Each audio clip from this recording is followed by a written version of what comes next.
Hello, ladies and gentlemen, and welcome to another edition of the Legend of the Traveling Tardis radio show. My name is Christian Basil. We have an exciting episode for you. We've got a lot to talk about. It's going to be taking place in a galaxy far away, better known as GalaxyCon, and it's going to be taking place online. But let me introduce somebody who's going to be helping you out explain what GalaxyCon is, for those of you who may not be familiar with it. So take it away, Mr. Patty Hawkins.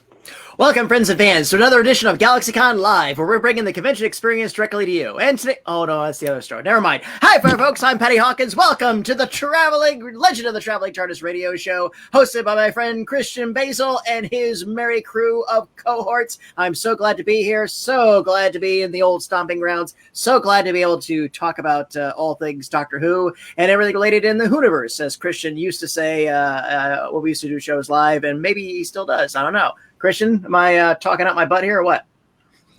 No, but I think let's start the show, shall we?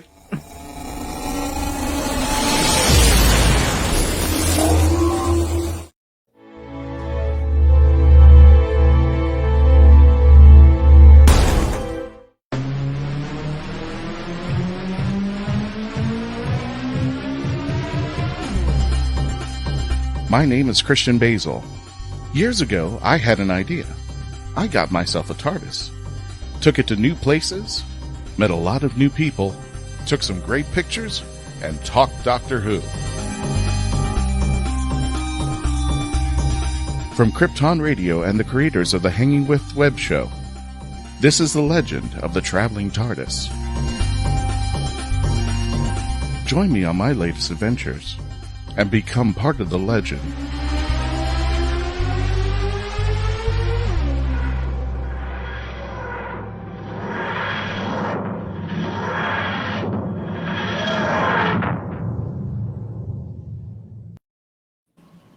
Coming in for a landing. Ladies and gentlemen, welcome again to another episode, again to the Legend of the Traveling TARDIS. There's going to be something special going on for the folks who are watching this live here on the YouTube or the Facebook page. We're having, actually, our friends over at GalaxyCon are having a special event taking place August 23rd.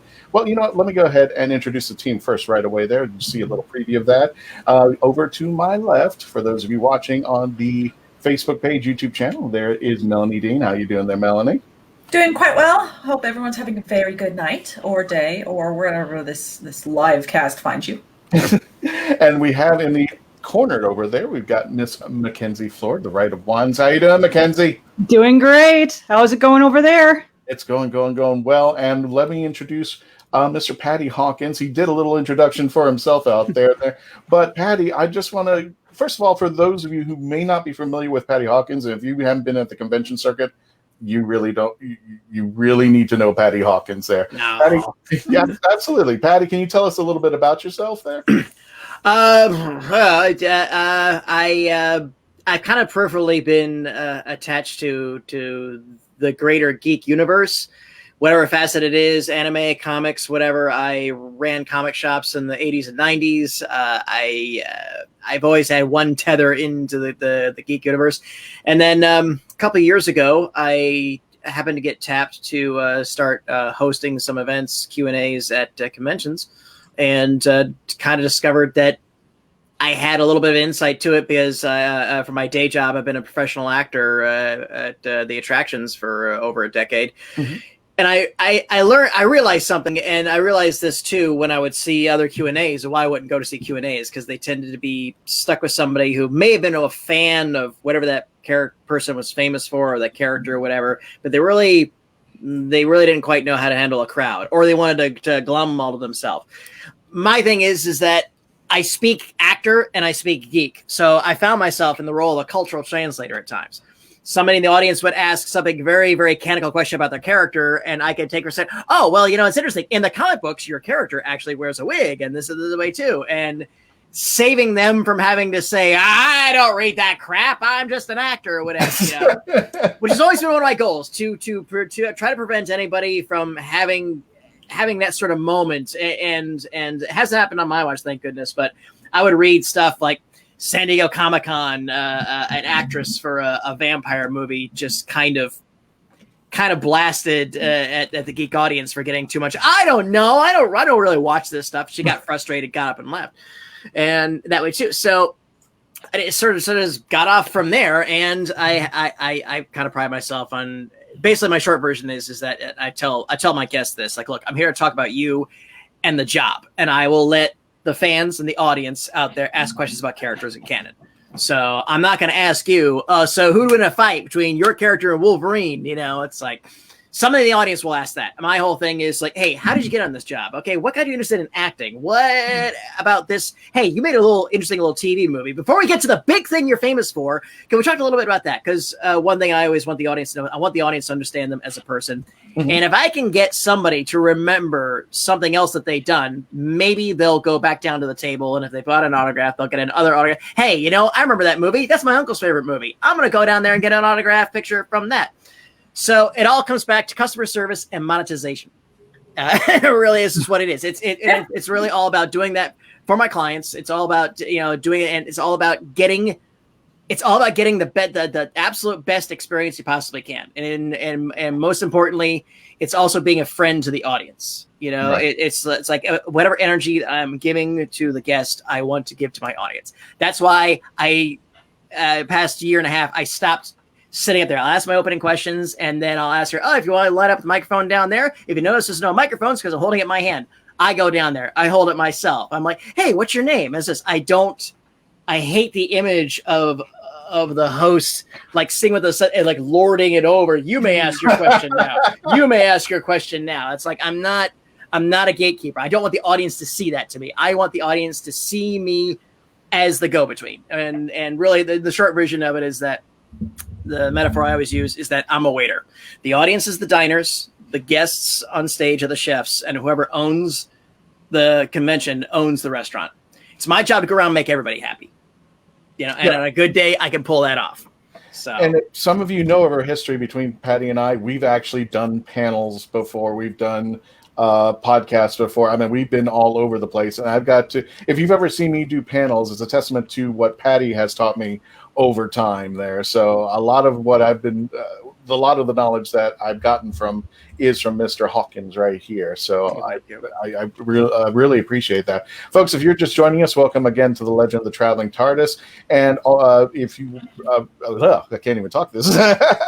For those of you just joining us, if you want to talk to Patty, any questions about GalaxyCon Live, that's going to be taking place. It's going to be taking place all week, but the particular episode, it takes place constantly. Constantly, yeah. It just seems to happen. So subscribe to the GalaxyCon Facebook page or to anywhere where you can see the GalaxyCon, or go to GalaxyCon.com and subscribe there. All the information, rates, autographs, everything is going to be on where you can find that. And when you get it, please tell them the Legend of the Traveling TARDIS sent you. Well, what the leaders of GalaxyCon decided to do was with the current world situation, obviously, like physical conventions are no longer a possibility. We can pretty much at this point say that 2022 is completely 2020's shot. You never know. You never know. But what they decided to do was let's bring, like I say in my opening spiel, like bring convention style entertainment to the audiences that can't experience it. The nice thing about this too is that we're also bringing the Q&A experience, the interaction experience, to people who don't have a convention, don't live in an area internationally, people overseas, people around the world, and people who just don't live close enough a driving distance, and some people who just can't handle the crowds. Right. And we've all been there. We've all been there where it's just like, it's just, there's only so many like Deadpool like swords I can have stuck in my ear that I'm like, it's like, So, and this is the nice thing to it. So, and the way the format is that, we have a free online Q&A, same base technology, StreamYard that we're using right here and everything too. I'll do some cursory opening answers, questions, and then people in our chat room will submit their questions. We have a team that goes through and plucks out what we think are the best ones. scroll up at the bottom, and I say like, okay, this one comes from Danielle, and she wants to know, did anything interesting happen on the opening episode when the pie blew up in everybody's face or whatever, something of that effect. So, and then it just goes on from there. And then in most of our guests, the option we have too is during the time there's a selection of autographed pictures you can order, and yes, they can be personalized. So when you make a purchase of it, you can say, could you make it out to Jeremy? Can you make it out to the Carson family? Your number one fan. There's some limits, obviously. You can't write a whole list, but they can. The point is they can pick an inscription to it. And there's usually a variety too. And also we are offering the one-on-one virtual chats, which is literally for a period of 1 to 2 minutes. You, just like we're talking right now, you and that guest can have a little quick conversation. Which kind of replicates what you would get at the table, but the nice thing is about it is that you don't necessarily have that pressure. You have a little clock, but the nice thing is that you really have their full attention. You don't have anybody else going around, and the nice thing too as well is that we record it for you. When you're done with it, you get a copy of it. So you can immediately put hey, I talked to William Shatner. Hey. And honestly, that's amazing because a lot of times, if you've ever been to a con and you get to the table, well, one, if you do the photo, you don't have time to chat with anybody because it's next. Oh, yes. Next. That's how it is. But at a table, this is so revolutionary that you're using the COVID life that we're living in. But you guys found this opportunity to actually have that one-on-one time where sometimes if you're at a table and the line, the guest cannot forcibly go, look, I don't have time to spend a lot of time with you because they can see the 150 people right there. Yeah. So giving them the opportunity to have that one-on-one, and many times you're not allowed to videotape this. So you are getting an amazing thing that I've never seen at a live con. I mean, guys, you have to think about this. It is. You certainly can ask the questions, and if you go up to the table, hey, I wanted to know. It's like no, I gotta put that down. Right. Most of the time when I'm doing a live thing, somebody comes to the microphone. Yeah, so I wanted to know. I have to say, I'm sorry, you have to take that down. But this is an opportunity where the guests in question, they know the score. Now, I believe there are some exceptions to you getting a copy to it, and that's in that, and that when you sign up for it. But really, for the most part, you have this little chat that is yours to keep forever. Which is really, really nice, really remarkable. So it's the guest and it's you in the corner, so you can see yourself going, Speaking of chat, and sometimes it's not even just a one-on-one chat. If we have a group, there are options. You could talk to a whole cast, you could talk to a whole group all at once. So you could talk to all three and say, like, if we have 3 Rocky Horror guests, you can chat with all 3 of them. So you go, And it's like being able to ask your question without having to look over the stage where the microphone is. Yeah. Or hoping that Penny runs up to you and you're just going, okay. Yeah. You don't have to have it echo back to you, which is what happened to me during. I went up to ask a question and it echoed back so bad that I'm like a deer, that looks in the light, and I completely forgot the question. I'm like, it was so embarrassing. I'm like, grief. It is, and I always talk to the audience ahead of time, and I just say like, hey, if you feel nervous this way, if you have a friend, bring your friend up to it as it is, give him moral support. Go ahead and write your question down on your phone. It's just like, Bill, I want to know, is a hot dog a sandwich? Just speaking of chats, let me just real fast go over. Welcome, Willow Schuyler.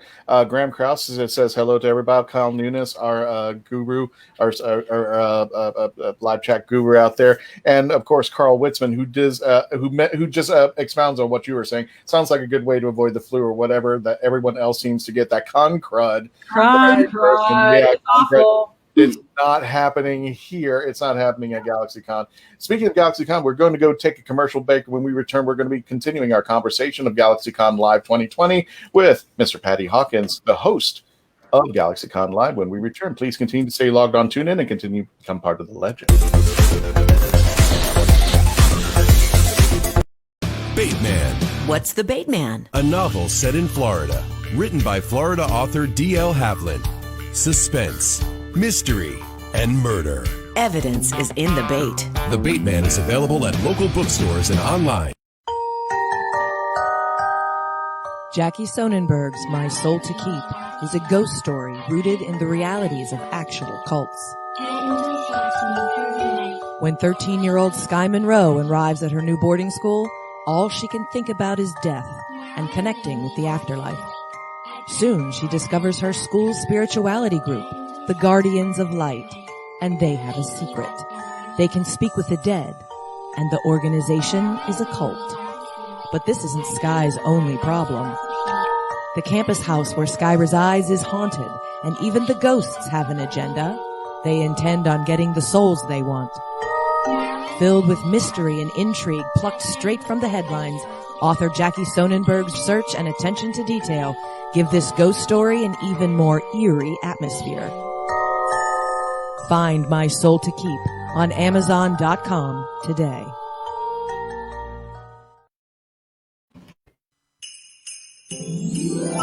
Deborah Parmley's Jenna's Christmas Wish. Santa, if there's one thing I want for Christmas more than anything, it's someone to spend Christmas with. Someone who really wants me to be there. Head to the mountains of East Tennessee with romance author Jenna Hart for a Christmas writer's workshop. Since her mother passed after a long illness, Jenna has had one wish. She doesn't want to spend Christmas alone. Meeting Niccolo Maldini, cover model and actor, could make more than Jenna's Christmas wish come true. Unless Ember, Niccolo's ex-girlfriend, does something crazy to stop them from being together. It's a mountain Christmas romance you won't want to miss in Deborah Parmley's Jenna's Christmas Wish. Now on Amazon.com.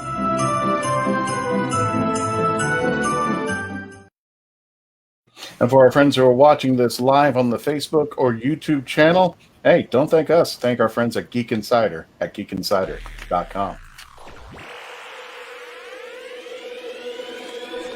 At Geek Insider, we foster relationships with those in the geek sphere so we can give our audience the insider view of entertainment, tech, and more.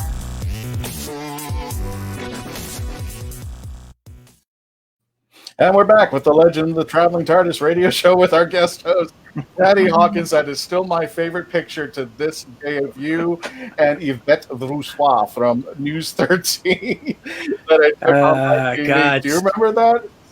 Yes, I do. And I need to lose that 15 pounds to get that chin back.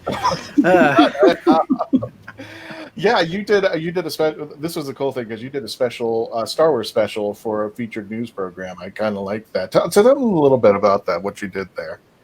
Oh, well, that was we all met down at Gods and Monsters when that was still around, or they're in their old location. Yeah, and that was just it was sort of a open sort of call for geek luminaries, I guess. Mm-hmm. I think that was when you took the picture of Elsa besides the TARDIS. Yes. And I ran the pictures of all the doctors telling her to get the hell out of the TARDIS. It was like, first doctor, get out of that TARDIS. I'm like, get out of that TARDIS. And of course the ninth doctor was like, get out! Yeah, I want to congratulate you because you were telling me that you hit a milestone. And I'm assuming you've already cleared past that, but you have interviewed your 500th. I'm sure we're like at 550 or something like that. Guest on. See, if you want to be technical, I broke 600 last weekend. Oh, Jesus! Wow. So, out of those 600, what is the celebrity? If you were to produce a sizzle reel and say, okay, this is the person that I had an interview with, demonstrate what my abilities are. Which guest brought that to the table? Yeah. There have been a couple. I can think of two. And weirdly enough, they're both Doctor Who related. I think the first time I hosted Karen Gillan at GalaxyCon a couple of years ago in Miami, and that was an interesting one because a whole bunch of crazy things happened in that one. We had what we thought was a lost child alert. I remember that. Yeah, it was just we had some funny bits where turns out she had never had a Tootsie Roll before, so I was able to give her a Tootsie Roll. It was just lots of fun little things, and we ended on a really nice note. There was a kid that came up to the mic, and he was like 10 years old, and I think he was just enamored with her, and he was completely tongue-tied. So I just said, you know what, forget. I came down. That was before I started going out in the audience, but I brought him up to the stage. I put him in my chair. Said, hey, everybody say you do it. Oh, here's what you do. You look at and just again. I'm always looking for a way to make it more inclusive. Mm-hmm. There's so much of the traditional interaction and Q&As, which there's this barrier and wall, and there's reasons for that, obviously for security purposes, stuff like that. But the whole thing is, but any way that I can open the door and let somebody through there and then let the audience be entertained by that, I'm always going to try it. I'm always going to take it. So there's that one. And the first time I hosted Peter Capaldi. Ooh. Which you were there for that one as well, Christian. And that was just fun because we were doing a pre-show ahead of time. And so I was like, countdown to Capaldi. So we were showing clips and just having fun. And I ran an idea by him the day before. I met him for the first time. Oh, hey, how you doing? Oh, hey. Of course, I'm 4'1" and he's 6'2". So I was like, hello there, sir.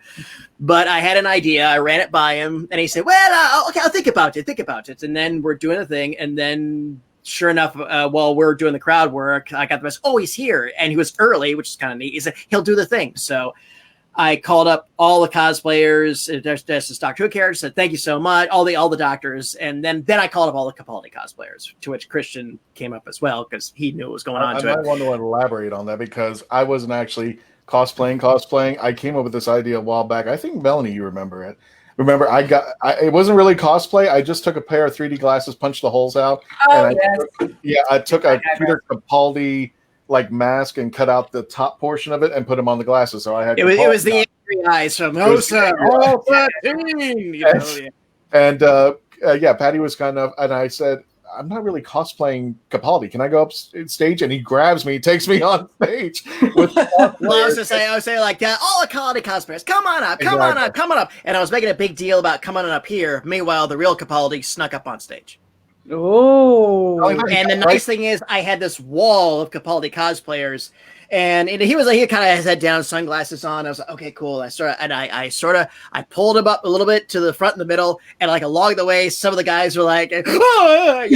But the nice thing is, I brought him to the middle, and I kneeled, and you could count 1, 2, 3. And then the penny hit. I didn't say anything. Then the penny dropped. And you could hear the audience go, yeah. Then all of a sudden, there was like, and you heard this wave of, and then they all started going, nah. And then all the other cosplayers, next to him, were all like, hey. And I was like, ladies and gentlemen, Peter Capaldi. And it just brought the house down. It just brought the house down. And it was just a great moment. And again, anytime I can get that moment, anytime I can get that moment with people. So that, yeah, I'd say if I had to do a demo reel, okay, you can show us one thing about, okay, here, this one. This is what I try to do. And the icing on the cake was that not only that one, or Patty Stageman, it was just by coincidence. That's where Capaldi showed up. So he stood up right next to me, and he turns around to the right, and I wish I had the picture of it, but he looks right at me, and I have a picture. Somebody took a picture of it for me, where he's pointing down at me with the me with the glasses on stage. It was just like, there's the footage of it. There's the footage. He's like, yeah, oh yeah, hey, can I, yeah. So yeah, that's I'd have to say that was. Yeah, that'd be the one I'll take to my grave. Got it there. So let me take it back to the little bit of the beginning. Where did you get the hosting bug? Where did you say, "Hey, this is actually something that I need to"? What was the first interview that kind of said, "You know what, this is kind of my MO now. I really need to explore this." I would just be asked. I was with a group of comedians, geek comedians. We're to go to Geeks Comedy, and that's how I originally met you. Mm-hmm. And then I just sort of said, "Hey, I'd like to do this because I just thought it'd be interesting and fun." I will say this much: going all the way back to the shows I would do in the '90s, I would see a guest on stage, sometimes by themselves, or again, sometimes it was a moderator, and I just felt like the moderators were people who. Maybe they were friends of the owners, or maybe there was some person who had really deep, heavy knowledge. But yeah, maybe this person's seen every episode of Star Trek, but what else have they got? And can they work with an audience? And I thought that was one of the missing links in the equation was there's the love trope I see too a lot is some people kind of want to monopolize. So whenever somebody once says they want to do this, I the first thing I always tell them is like, okay, you want to do this? That's fine.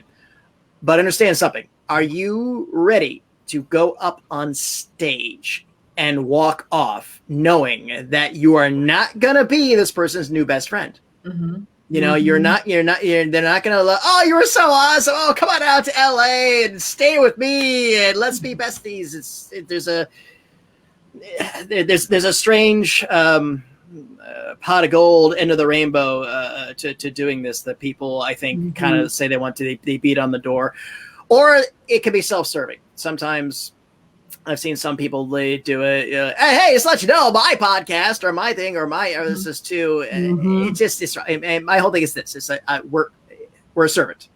That's why I call myself a host, because I the term moderator is the industry term, and I accept it because there's a way to it. But I always prefer to call myself a host because, you know, a political debate or a peace treaty or a divorces have a moderator. And I think if you're on stage from an audience talking about cape swords and ray guns, it can be hosted.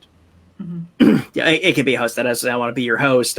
Because again, I serve everyone who's in that room at that moment.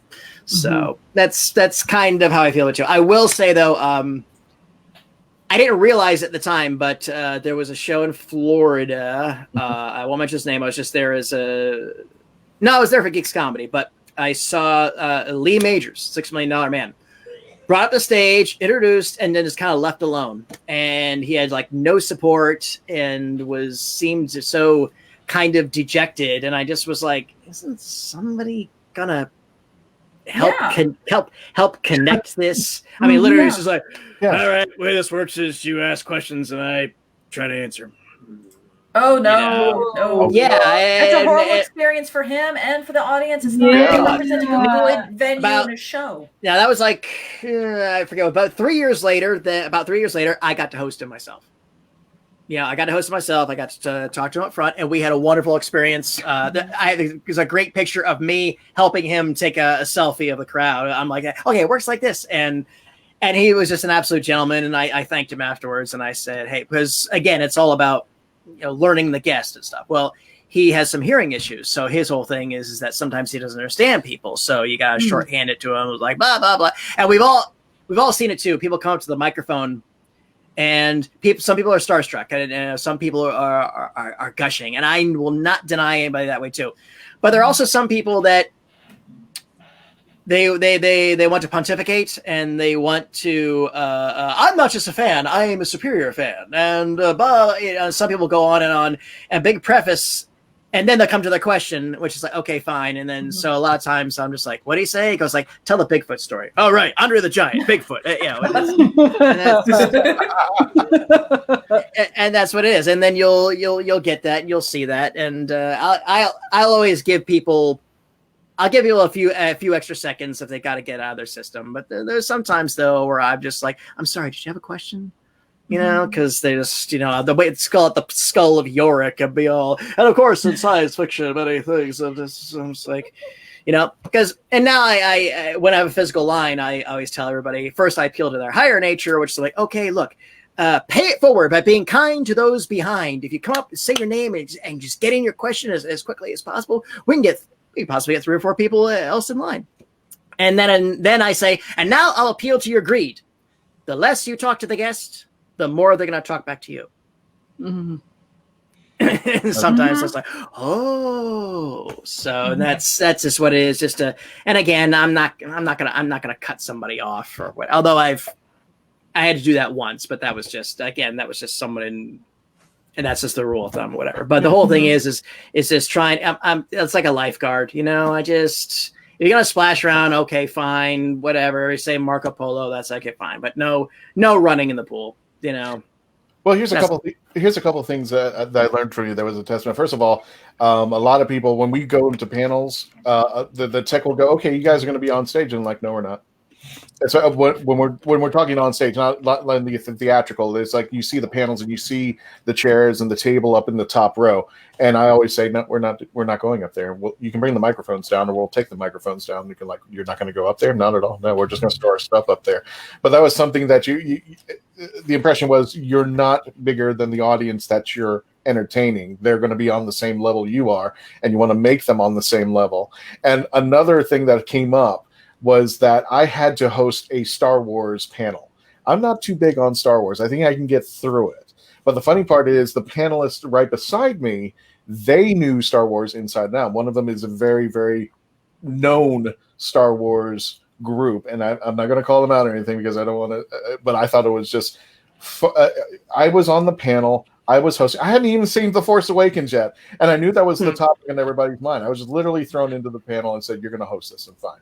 So I talked about what I knew best. I knew something about the at the time The Force Awakens, but I hadn't seen it yet.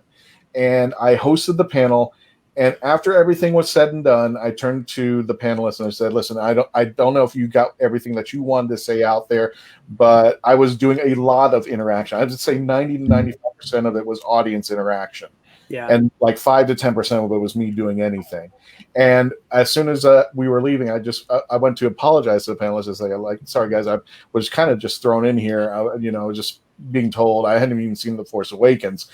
And the group looked at me and goes like, "We thought you knew what the hell you were talking about. I don't know what you're talking about." Yeah, exactly. It's like, and then they turned around and go, "What were you doing?" And I was like, "What do you mean?" You go, "You ask people questions."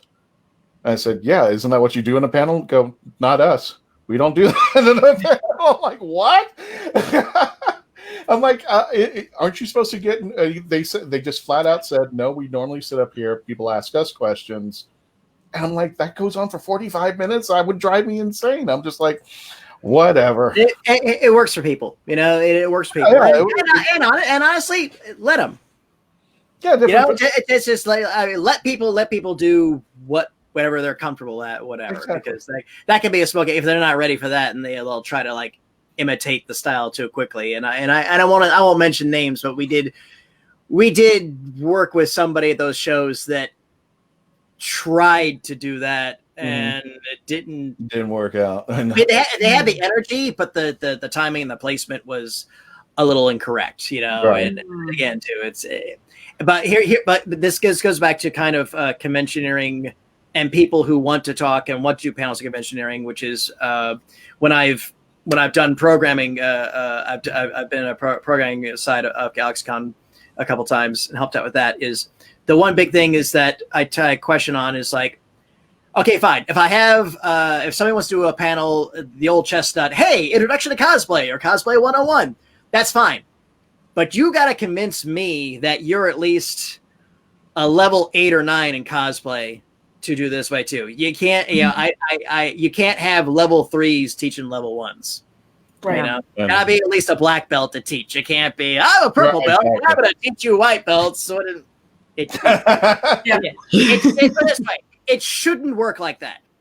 It often does, and I'm not saying that I'm not picking on cosplayers, but the whole thing is that by the same token, you got if you want to go into this and you want it this way too. My whole thing is just find something you're really good at, get really good at it, and that's the great thing about the podcasting age is that you can really hone an expertise or a speciality and really show that off, so that when you do something live and in person, you're really the audience walking away saying, "Wow, I had no idea the Adventures of Buckaroo Banzai was that deep and that crazy." Yeah, just that way you're walking away, you're showing your expertise, and that's what it's really supposed to be about. Gotcha. Speaking of Buckaroo Banzai, because I'm just the worst segue here, we got a commercial break. When we return, please continue to stay logged on. Tune in. We're going to continue our discussion with Patty Hawkins for GalaxyCon 2020 when we return. Alien invaders enslave Earth, unleashing hunters into the ruined wastes. One young survivor struggles to elude their monsters, clinging to hope. When he's stolen off the planet by a sarcastic starship AI, they pit their uneasy alliance against a treacherous galaxy. Explore a whole new verse of barbarism and betrayal. Wonder and adventure. In the Scion series by Michael J. Allen. Beginning with Book 1, Scion Conquered Earth. Available in print, ebook, and audio on Amazon.com. You have more options than ever before when choosing a film, a television or internet series, a book to curl up with, or even a radio show or podcast. Get to know the people who are creating for you. The Hangin' With Web Show, hosted by award-winning author and journalist G.W. Pomacher, is the internet's fastest-growing web talk show series. The Hangin' With Web Show features professional, yet casual, in-depth interviews with creative arts and entertainment pros. Meet the people behind a digital revolution in creating more quality content than ever before in the history of media. Find the Hangin' With Web Show on YouTube, Facebook, or Twitter, or simply go to www.hanginwithshow.com. That's www.hanginwithshow.com. Experience Samara's adventure as she imagines the people around her change into friendly cartoon animals right before her eyes. Journey with her in this poetic tale, My Cartoon Imagination at School. Now on Amazon.com, iCoin from author Jeremy Mosby. It's an alternate reality, and the leader of the planet iCoin is none other than Benjamin Franklin. When corrupt officials threaten not only iCoin but the Earth as well, an unlikely chosen one, Jeremy, must face dark foes to save the Earth and iCoin alike. Author Jeremy Mosby takes readers on a superhero's adventure through this compelling and imaginative alternate universe. Get iCoin on Amazon.com today. We're back with the Legend of the Traveling TARDIS radio show. My name's Christian Basil. I'm here with Melanie Dean. I'm here with the Right of Wands author, Mackenzie Floor, and the lovely Patty Hawkins from. And I don't know if you're hearing. I know you can't hear what we're watching right over here, but this is one of my favorite pictures of Mr. Patty Hawkins with GalaxyCon 2020. He's holding the Traveling TARDIS. I remember it came with a threat as well because he took my TARDIS to another convention where. Some of my friends will take. Some of my close friends will take their TARDIS too. That wasn't at GalaxyCon. That was Pensacola. Was that Pensacola? Oh, that was Pensacola. Yeah. Well, now Melanie's flaunting it in front of me in the sports arena. By the way, we want to also mention that Mr. Hawkins is a cosplayer. Okay. And for those of you on the radio show, it's the scene where the gentleman from American Werewolf in London has to hide himself with balloons and a TARDIS, or at least in this picture. There, go ahead, Patty. I'm sorry. This is from American Werewolves in London. This was my version of David Naughton's "A Naked American Man Stole My Balloons." You have some really cool. This one is actually one of my personal favorites, Doctor Wise. Yes. Yes, at Florida SuperCon. It's just it's Patty as the second Doctor, and we put this together. The sonic screwdrivers run from the Traveling TARDIS. Now, this one you got to explain. This is a rare DC character called Amazing Man. Some people sort of consider him to be a superhero parody, and really he wasn't. It was the book was a dramedy taking place in the neighborhood in Queens, and Maze, or Amazing Man, was kind of the neighborhood weirdo that would go around doing good deeds. And, that storm drain is coming leaves. Okay, I could have run it over or whatever, And it was really about all the ancillary characters that went on. It was a very lovely, very sweet little book, and I'm pretty sure that actually I have confirmed it with Stephen DeStefano that I so far I'm the only person ever have cosplayed as the character. Wow. The nice thing about this was at Dragon Con one year, I took this costume, and George Perez, who was a legendary comic book artist, he geeked out when he saw me from a distance. He screamed, "Maze!" I was like, "Hey!" And of course, he's always happy and go like, "Hey, how you doing? How are you? Hi!" That's that character. And he's just, in the comics, he's just a little bit shorter than me, so I have the right stature for it. So, and I was thinking there, I'm like, right now, Epic and Fortnite are creating this whole thing with DC and Marvel characters, and that would be an awesome skin. I would love to play as that character. So Epic, add this character. Well, thank you. I can only wear this now. Last time I did this at a normal convention was everybody just said it was like, oh, it's some kind of minion or something. And I was like, well, it is yellow. It's got a big head. It has an M on it. Yeah. same reason my 40K Commissar outfit. I was, it's M. Bison from Street Fighter. No, never. What? Because he had bug eyes, I'm sure of it. Well, no, when I do a Commissar from Warhammer 40,000, it's a very turbulent, militaristic sort of outfit, but they see the cap and they just think, oh, M. Bison, Street Fighter. I'm like, you mean this guy? Yeah, that one, yeah. That one. It's in front of a pirate ship. That's right. That was my formal dress kilt variant. Gotcha there. Well, Willow says that suit is amazing. Oh, thank you.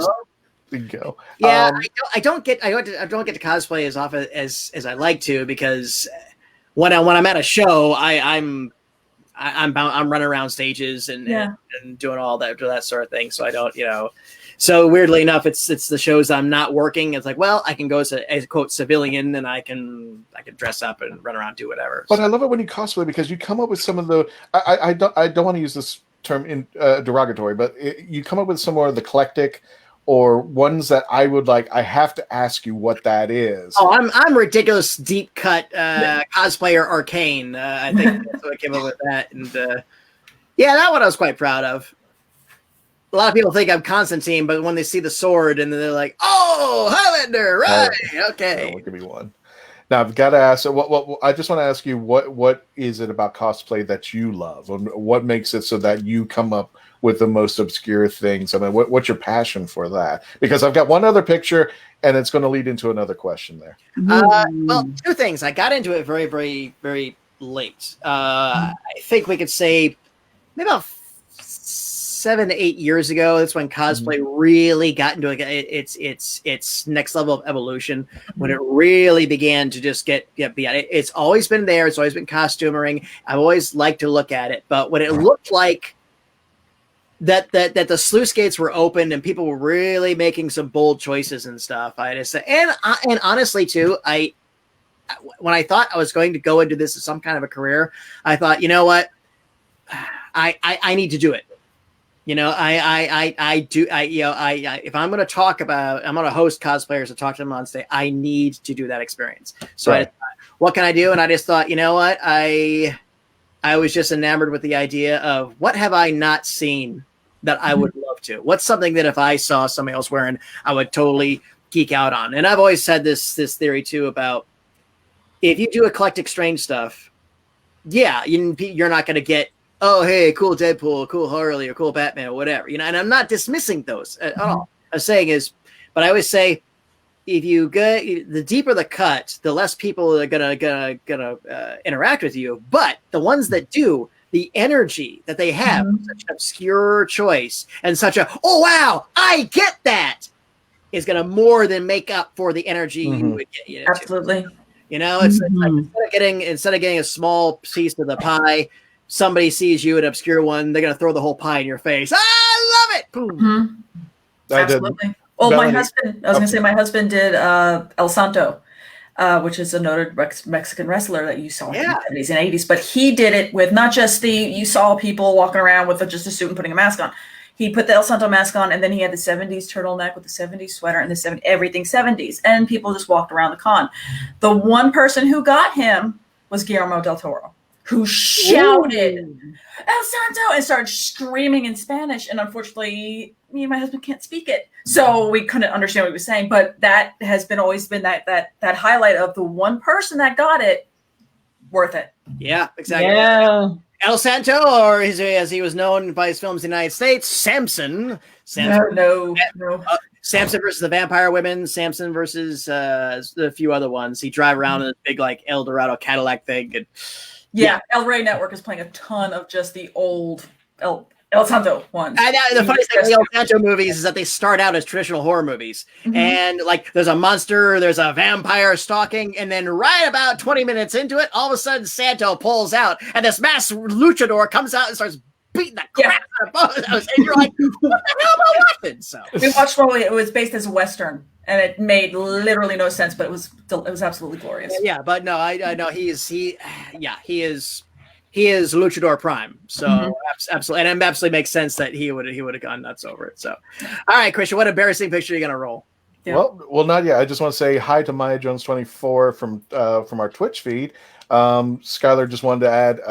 Oops, let me click that out there. Bravo for your bravery there, sir. And I love the obscure costumes. I actually, I bet she's talking about naked American men. With yeah, Yeah. I wouldn't do that. But also, I wanted to. This is also something I wanted to give to Patty because when I was first I cosplayed once. I still haven't done it again. I still haven't gotten up the gumption and the bravery to do it there. But my friend Lauren Edinger, I cosplayed Red Dwarf. And I thought, that's got to be obscure. So I went to Space Coast Comic-Con. I knew nobody knew Red Dwarf out there. So I just wanted to have a little fun. Got the H, and I was putting everything together. And I didn't know Lauren knew what Red Dwarf was. And I was like, I'm not going to do this. I don't want to do this. And she goes, I love you, my friend. You're going to do this. And if you do this, I will cosplay as Rimmer. And surely enough, she went in there and cosplayed Rimmer. So we were together taking pictures as Rimmer and Lister.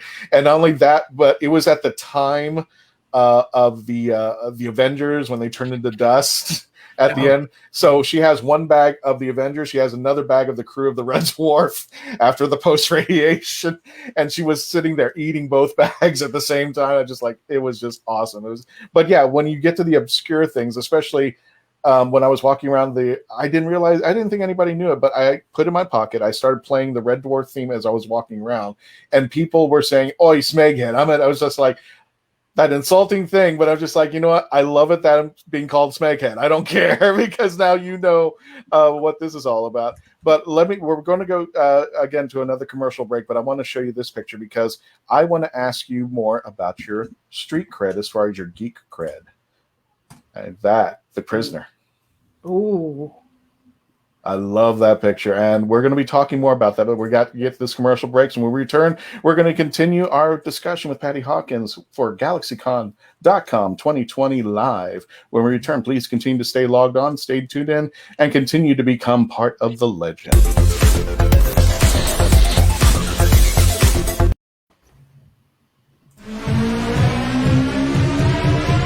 This is the Legend of the Traveling Tardis. Follow us on Facebook, Twitter, and Instagram. Subscribe to us wherever you listen to your favorite podcasts. Also catch us on the HWWS Web TV YouTube channel. Subscribe today and become part of the legend. And I just want to add one more thing.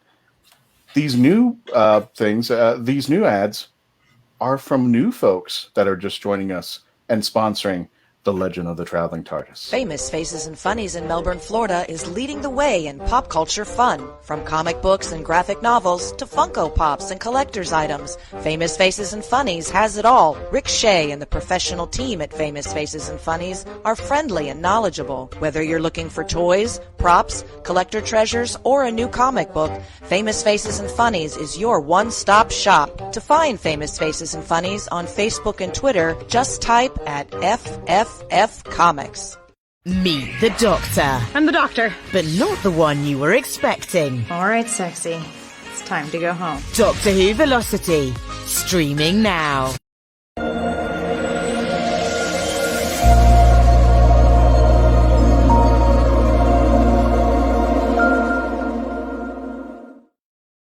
If anything you must understand, it is this. If I do not find a cure, my life is forfeit. Myrta McKinnon, rise. It is your time to participate in the Rite of Wands, in which your soul shall face the ultimate analysis. Do you accede? Yes. This can't be the way things end. Heed my advice, young warlock. The future you saw is only a possibility. You will be given the ability to change it. How? I suggest you start by studying your father's potion books. Lachlan the Shreya has come to Iverna. I must focus solely on my work. I am afraid. I do not want to fail.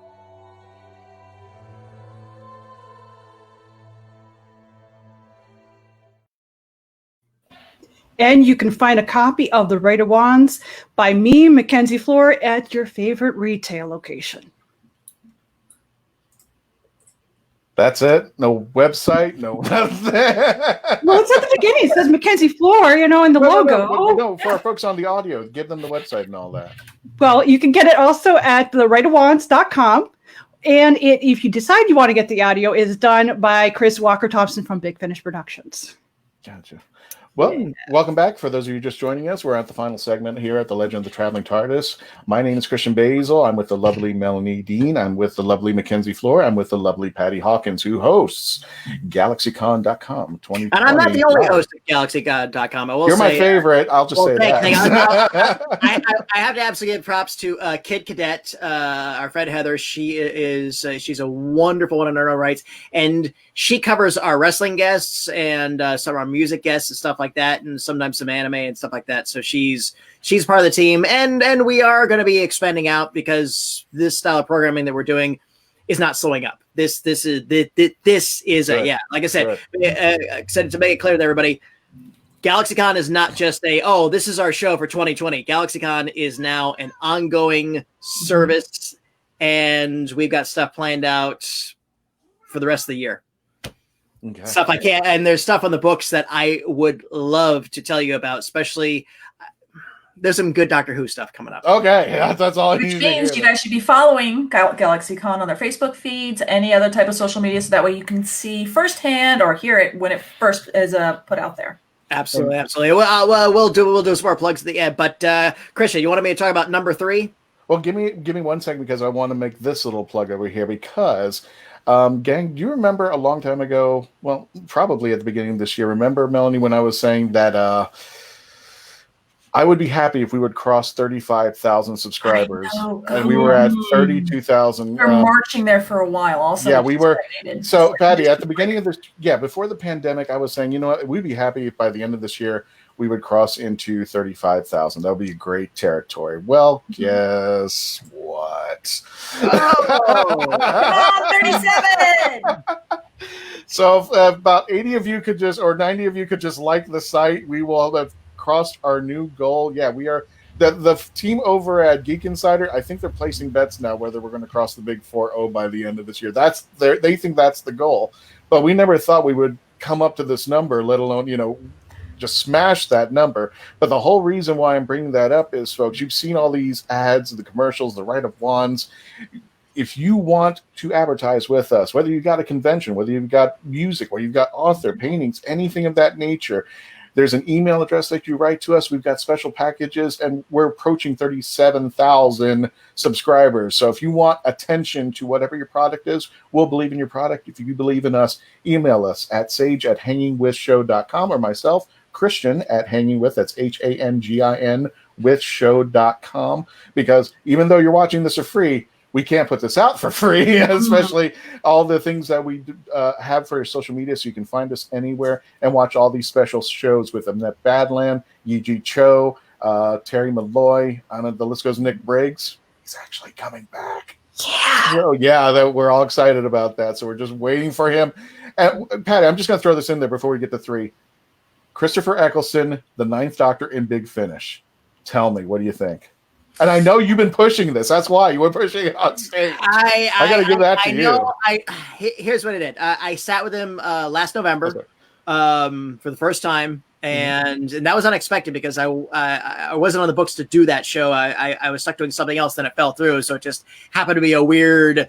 I got a call late Wednesday night. It's like, there's a flight at 7 a.m. to Minneapolis. Can you be on it? I'm like, yes, sir. So and feeling him out, and we really hit it off. Absolutely supremely nice guy.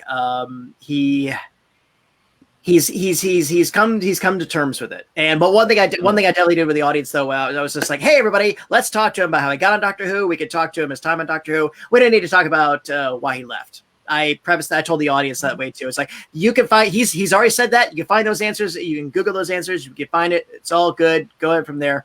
And I did end it with a, we love the Doctor, but remember that we're also fans of you, and would love to see you return to the role, but only if it's good for you. Only on your terms that you find agreeable. And I'm glad that that Big Finish being in its own little separate bubble has enabled him to do that. I'm glad they've got him to do it, and I'm really excited to see what they come up with. So, and I imagine that through the network and everything else, everybody's like, come on, it's easy. You know, when I've sat with the other Doctor Who guests who've done Big Finish, they have nothing but the most amazing, gloriously wonderful things to say about it. And again, you know, I talked to you with Nick Briggs a while ago, and he was just absolutely one of the coolest guys. He's a fan gone right in that sense of like a Peter Jackson or somebody, where it's like absolute hardcore fan, but also knows when to be a director, when to be a producer, not to let the fanishness get a little bit too crazy that way too. He's about the story. And yeah, they're doing fantastic stuff over there, and I'm so glad Eccleston will be a part of it. And I kind of wish there was a way to jump ahead, like say maybe 2 years when, okay, yeah, we got the solo adventures with him and Rose. Now where's the big crossover with everybody? I'm hoping, or just even like with the one we're doing with Tom Baker and 10. I'm like, this is gonna, and I just want to add this just for our friends who are listening on the audio, because they're probably going to be catching this late or the event is all over. We want to let you know GalaxyCon is not just Doctor Who people, but also I'm going to let you know on other things that are going on throughout the week. Thanks to Seth MacFarlane, I can't say this guy's name right, Wheaton will also be performing on the 23rd, this coming Sunday, tomorrow. We also have Rosario plus Vampires taking place on the 23rd, as well as My Hero Academia taking place on the 27th.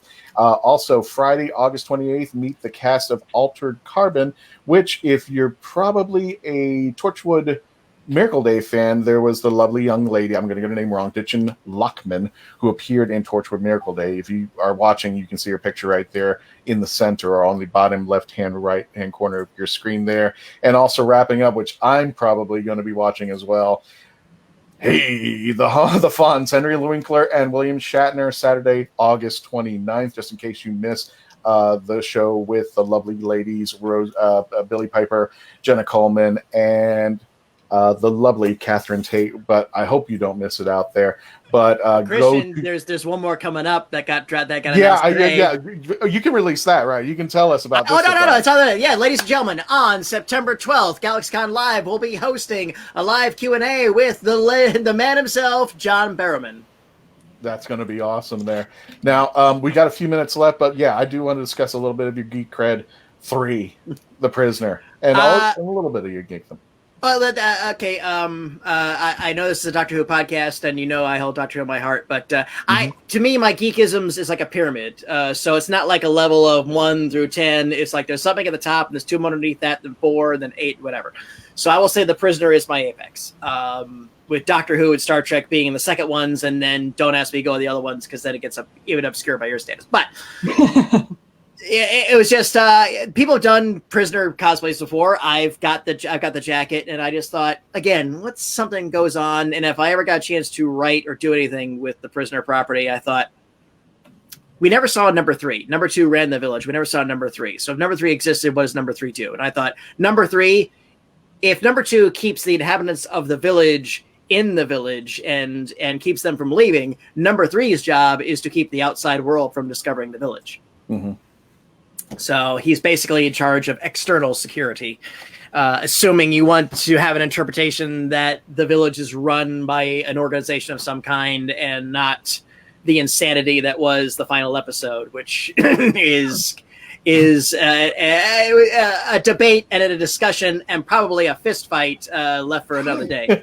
Oh, wow. Speaking of fist fights, we only got a few minutes left, and I know Mackenzie wanted to hit you with the final question, so go for it, Mackenzie. Yeah, so I think this is going to be a perfect way to close out the show. So I have this is kind of like a two-way question here. So the first question you only allowed one. I told you one question per person. You know how this works. Yes, of course. And see, I had to pretend to be the bad person, that does it the wrong way, because I never follow the rules. I don't. Come on, we got a minute left. Together. So, the question is, what would you say each con that I've gone to seems to always have a niche? What would you say GalaxyCon's niche is? And what would you like to do with GalaxyCon that you haven't done yet? GalaxyCon prides itself on maximum of fun, inclusivity, and it specializes in not specializing. Mm-hmm. It's the only brand that really does its best to. And here's the other thing too about geek culture and convention culture is that it was never designed to have different generations. It was always designed. I think we're all about the same age, where we all started out. Everybody liked Star Trek. Everybody liked Star Wars, and everybody made fun of the Doctor Who fans. Now not only do we have like fandoms and animes and comics and stuff like this way too, but there are age brackets as well. There's generations of anime fans that my age that like Gotcha Man and Speed Racer and Battleship Yamato, aka Star Blazers, and then you've got these 14-year-old kids that are fervently into My Hero Academia and Ruby and stuff like that. So GalaxyCon and its owners, Mike Broder and Sandy Martin, they have really, really done I think a fantastic job of just trying to make something for everybody. GalaxyCon's slogan is "Make Memories," and that's exactly what it does too. And also by doing a ton of programming in the business. So we open the doors at 10 a.m. and by 11 a.m. usually there's something going on, and there's usually stuff going on until 1 o'clock in the morning. Gotcha there. Patty, unfortunately, this is the end of the show, folks. We are out of time, but remember, for those of you watching us, GalaxyCon.com, all the information, all the special packages and deals. It's going to be Billie Piper as well as Catherine Tate and Jenna Coleman tomorrow, and there's going to be a plethora of features to choose from. We want to thank Mr. Patty Hawkins. Check him out. He's going to be hosting a lot of those shows. Melanie Dean, and as well as the Rite of Wands, Mackenzie Floor. Thank you, folks. We got out of time. Please come back. Please come tomorrow and say you're with the Traveling TARDIS, and I hope to be reading your questions off to our Doctor Who guests tomorrow. I've sat with two of them before. They are awesome. I have hosted Catherine Tate before live. This will be the first time in a cyber environment. I think it's going to be a great show, and I really hope to see you all. Christian, thank you so much for letting me spend this time with y'all. No problem. Actually, if you'd like, for those folks who are sticking around for the live feed, we're just going to cut off the audio feed. Thank you for joining us. Thank you again for logging on, tuning in. Please stay safe and continue to become part of the legend.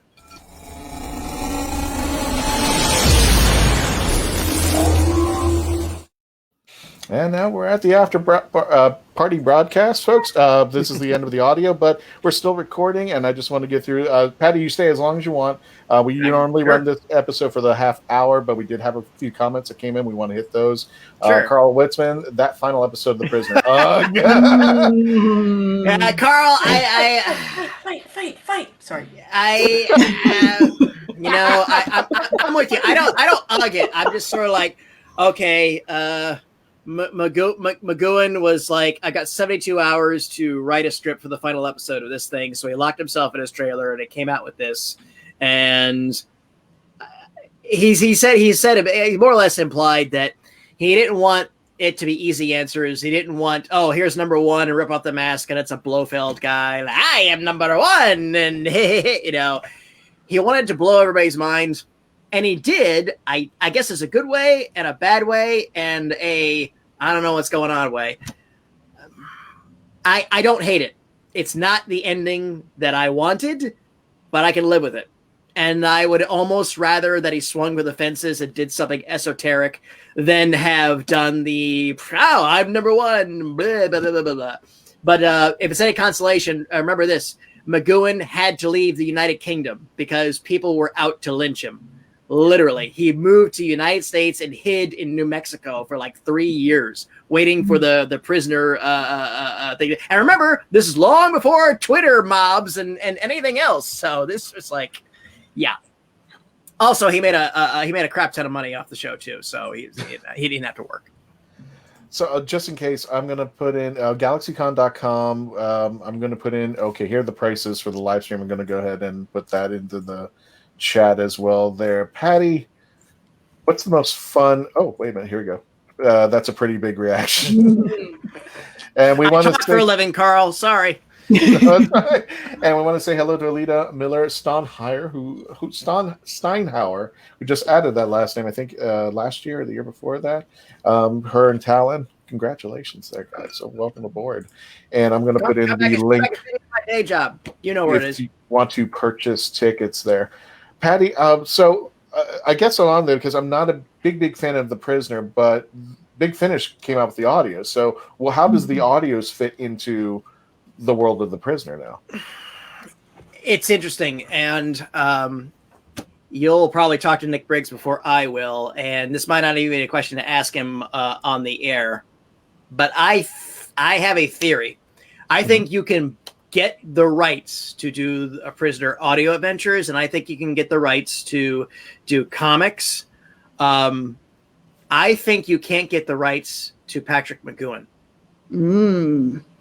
Because what Big Finish did was they did reimaginings of the episodes, and they're fine in their own right, but it's not McGoohan's number 6. It's a parallel Earth version of the Prisoner Adventures, and it's a different background and character, and so number 6, the Prisoner. And there was a comic book series just a couple of years ago, and even though McGoohan was kind of on the cover, it was kind of a silhouette. There's no reference to him whatsoever. So I've just had this theory that, yeah, you can get the rights to the Prisoner, but if you want to use Patrick McGoohan's likeness and his version number 6, that'll cost you extra. Oh, so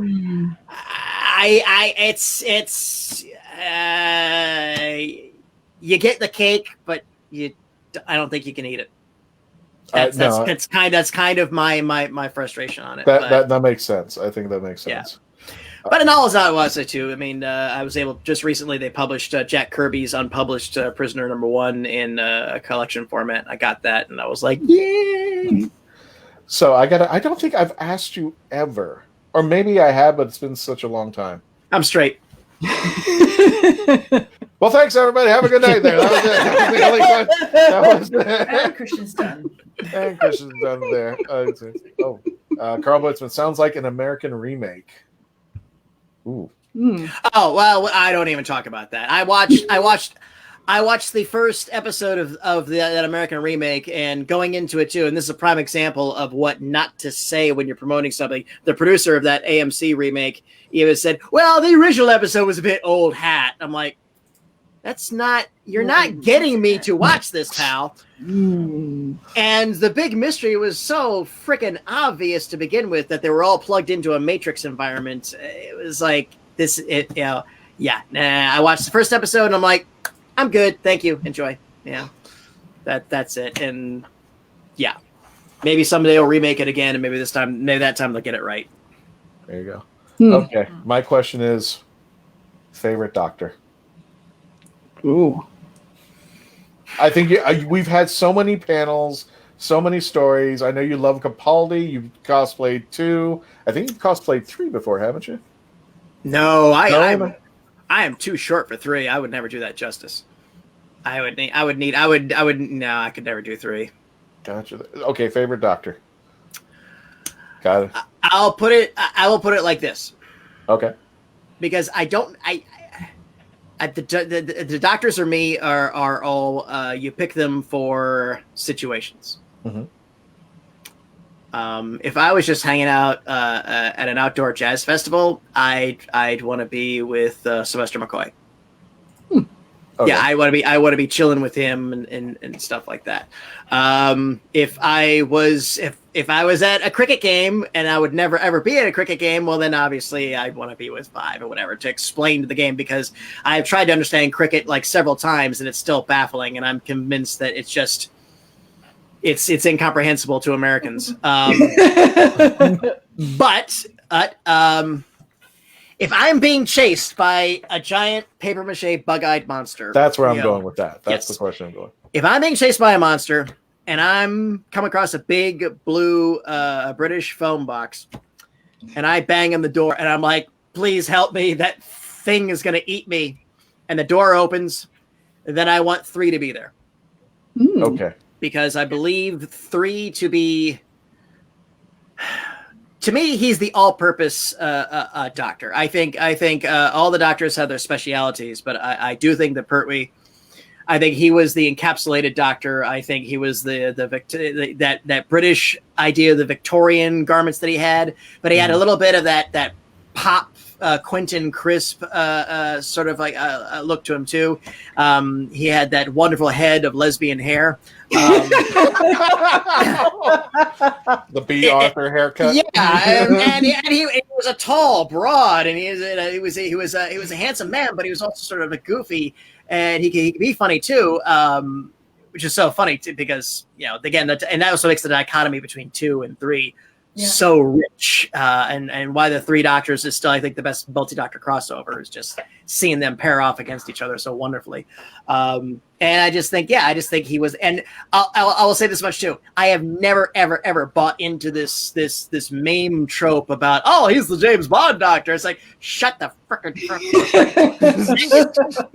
equivalency. Okay, just because he used a gyrocopter every once and again does not make him the James Bond Doctor. He is the Victorian adventurer Doctor, living in the mid 20th century, and yeah, you can't just really go from there. And also too, it also helps his standing as well too, is he had some fantastic companions. Joe Grant, despite my personal interest in Katie Manning, which still remains to this day, miss you, darling. The fact is that they had wonderful symmetry together, and that carried over into Sarah Jane Smith. And I make no mistakes whatsoever that. And I hope this will not come up with my guests tomorrow at GalaxyCon, but I do believe that I'll say this much: Sarah Jane Smith, Elizabeth Sladen, is the best classic companion out of the entire gamut. Leela may be my favorite, just because by virtue of the fact that it was such the companion that the Doctor had to rein in and everything else. And I'm glad that Lila that her and Tom Baker made up. That was one of the saddest things when you heard later on, when you go through fandom and you begin to get deeper into things, you hear the lore and you find out that they can get along. It's like, but now they're cool with each other, so that's great for that. But so I'd say Pertwee is probably my favorite if I'm in danger. But there are exceptions. By the same token, if I was hanging out with them, I probably wouldn't last very long because I'd inevitably do something stupid. And he wouldn't like ridicule you, but he would just roll his eyes like, Patty, not like say Colin Baker's Doctor was like, you're an idiot. I for the longest time I just could not understand why Perry stuck in the TARDIS, because they were just bickering like an older couple. Let me get to Alita's comments there. Can't have a favorite Doctor because the Doctor's always the Doctor, and I'm a purist Whovian, but they do all have their different qualities, which Patty attested to. I mean, it does seem different. Yeah, if I was at a jazz concert, it would be who appreciated what was going on at the time. But then there's that moment, okay, Daleks are chasing you down, this blue box appears and it materializes. Who should open the door so you're going to be saved from the Doctor? And I would be, it's always been, and he still hasn't changed for me, is the Fourth Doctor. Just for me. I love that characteristic that he's manic. You still don't, I think he is the first out of like all the incarnations coming from the classic. He's the first attempt that I see, with the exception of Troughton, putting on that alien disguise. We're starting to see the alien grow, and we don't. And there was always that question: is he the good guy or is he the bad guy? Especially that loving scene at the end of the Key to Time, where he's looking at the Key to Time, and he goes, I can do anything I want now, Romana. I got the Key to Time. What are you doing? Well, nothing. I was going to get rid of it. It was a beautiful scene. Where it was, and honestly, I admit, the first time I saw that, I was really like, "Are they? No, they're not going. They're not going to, are they?" Because I wouldn't have put it past them. Right. I wouldn't have put it past them. But he had the most beautiful scenes that really, it hardly ever rivals. I mean, New Who, say what you will. There have been some good scenes. The Zygon inversion with Capaldi's speech. I never thought that there would ever be a Tom Baker Davros fight off verbally so done well. And like, you really need a skilled actor to do that. And I think Capaldi did it for me. For me, that was a beautiful. No, it did. And you could tell Capaldi was already 3 steps ahead of Davros, but he was just waiting for that moment to say, is he for real or is he jerking? And apparently he was jerking him around, but he knew right away. He's like, yep, whatever. Yeah, he's just like, Davros, I wanted to believe in you, but just to get, Did you see the video of Tom answering questions from the kids in Australia? Yeah, I did. I did see that video. There was I'll send it. I have yet to post on the Traveling TARDIS, but there is Tom Baker going into a school, and there's Australian kids answering questions about Doctor Who, and it's just classic. He's just having a good time. And one of the things, was this from back in the day, or is this like recent? It was back in the day. Okay, so right, I guess somebody found some old footage or something like That's that. Cool. But what I loved about it is he wasn't. And correct me if I'm wrong. Did you see him, Melanie? No, I didn't. Okay. He wasn't condescending to the students. He was kind of bringing them up like, I'm Tom Baker. I'm an actor. You know what Doctor Who is. So let me have some fun with it. He was very protective of kids. And he was very protective of the image of the Doctor for kids. Mm-hmm. I remember an anecdote. I forget who, but he like lost his shit on the set because he was like throwing his scripts and everything else because he did a charity event and his agent took 10%. Oh. And he was spewing venom and fire and brimstone and everything else and like and I was just like, ooh. But yeah, I've all that old footage I've always seen of him. He was always about the Doctor being a Father Christmas character. So very, very much this way too. And I've seen other business. I've seen John Barrowman do that. I'm not telling our secrets out of school or this way too, but I've been backstage with Barrowman and I've seen him when he's not on because nobody could be on like he is on, at some point he turns it off and I've seen him turn it off. I've seen him be, and a kid came backstage.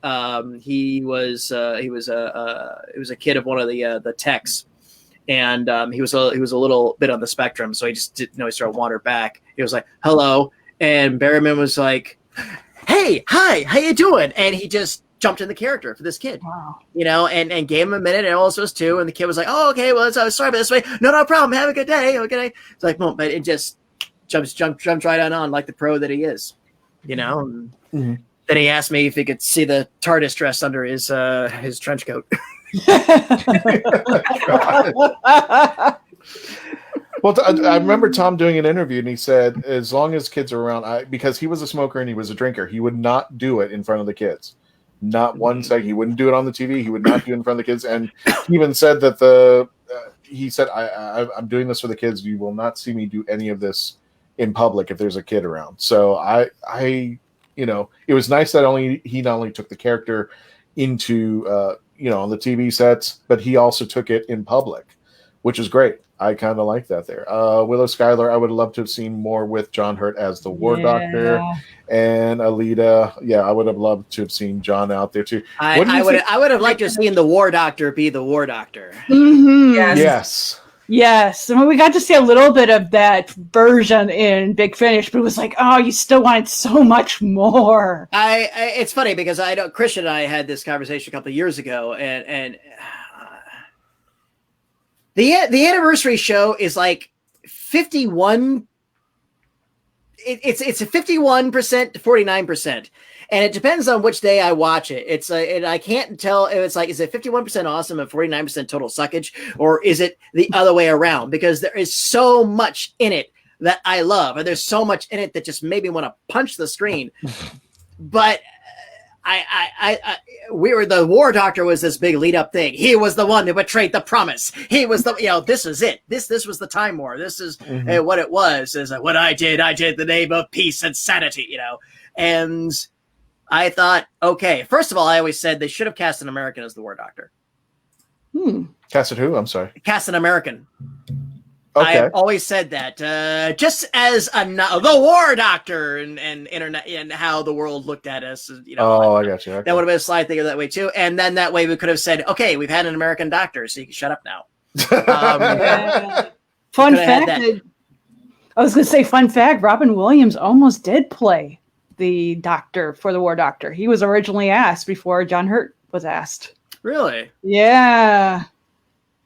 I would have been okay with that. I did love the fact that in the Night of the Doctor, so when you saw him again, kind of go, okay, I'm going to become, a warrior, and he drinks, blah, blah, blah. But you saw the reflection, and it was of young John Hurt. Yes. And I'm like, so we're going to have it so that timeline-wise, he's been fighting and being a warrior for a while. Yeah. I love the hell out of that. That in my was head, great I have touch. a good young John Hurt kicking ass and doing some dastardly things in my own little headcanon before. No, that's right, and that's absolutely right. I did like that they put that little drop in, so that and we could have our own little headcanons, and the Big Finish gang could kind of pick up where it left off in another medium. But yeah, I just was like, hey, did anyone lose a fez? I was like, I wanted this guy to be the Punisher.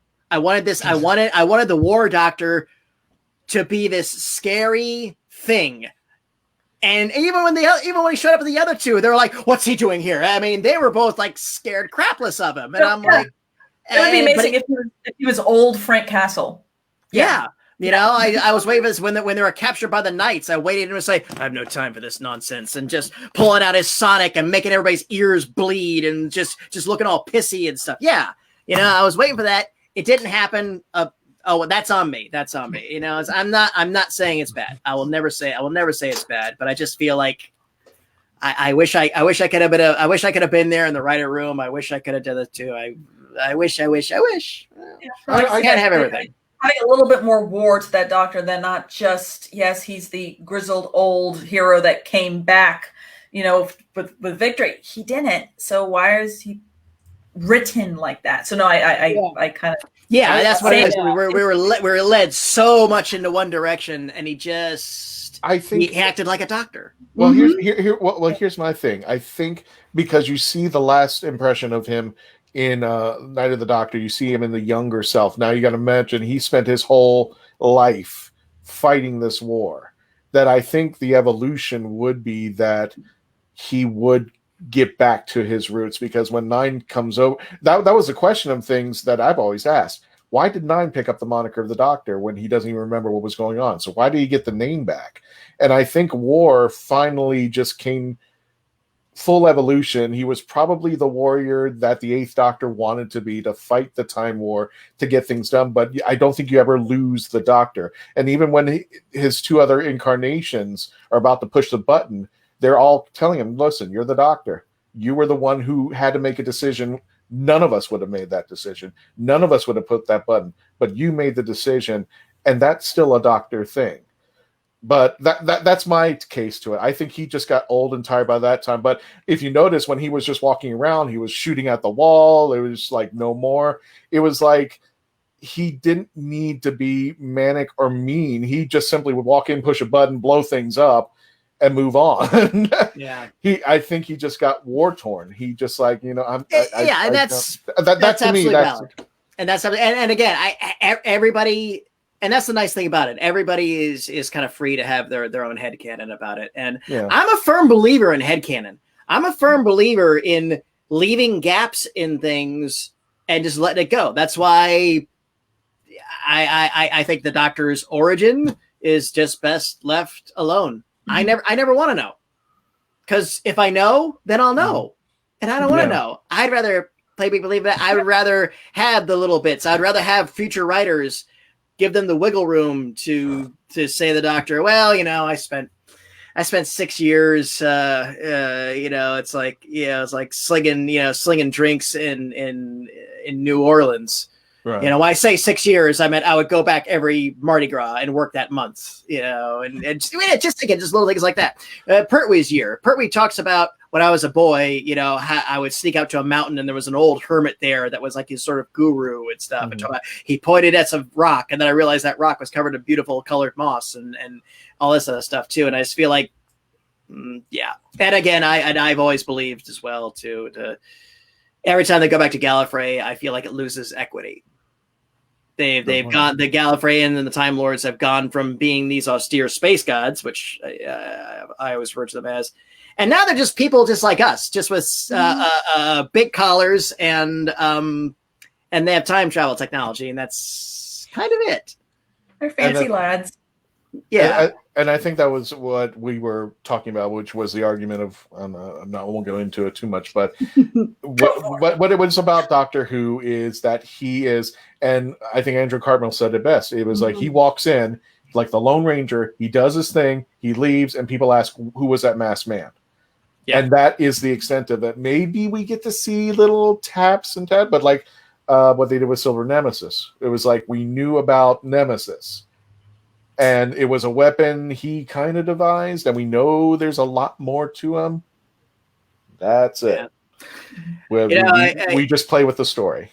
Yeah, and that's just what it is. And I think the future of Doctor Who is definitely going to be interesting. I think however anybody may feel about the direction and then what do you call it, a retcon or the unveiling of the origin, and my attitude is simply, there's wiggle room. There's wiggle room to adjust this so that nobody loses anything. I still have the theory myself, my own headcanon, that I think that master is a master from a parallel universe. I think so too. I think he's bouncing from various units. I think he's killing all the doctors and throughout the multiverse. And I think the female African American doctor, who by the way was freaking awesome. Mm-hmm. I adored her. I adored her TARDIS. I was like, her next. I do. I'm hoping that's what they're alluding to. Yeah, she had such presence the second she just was on screen. Like, I'm the doctor. I'm like, well, damn, yes, you are. And continue. Yeah.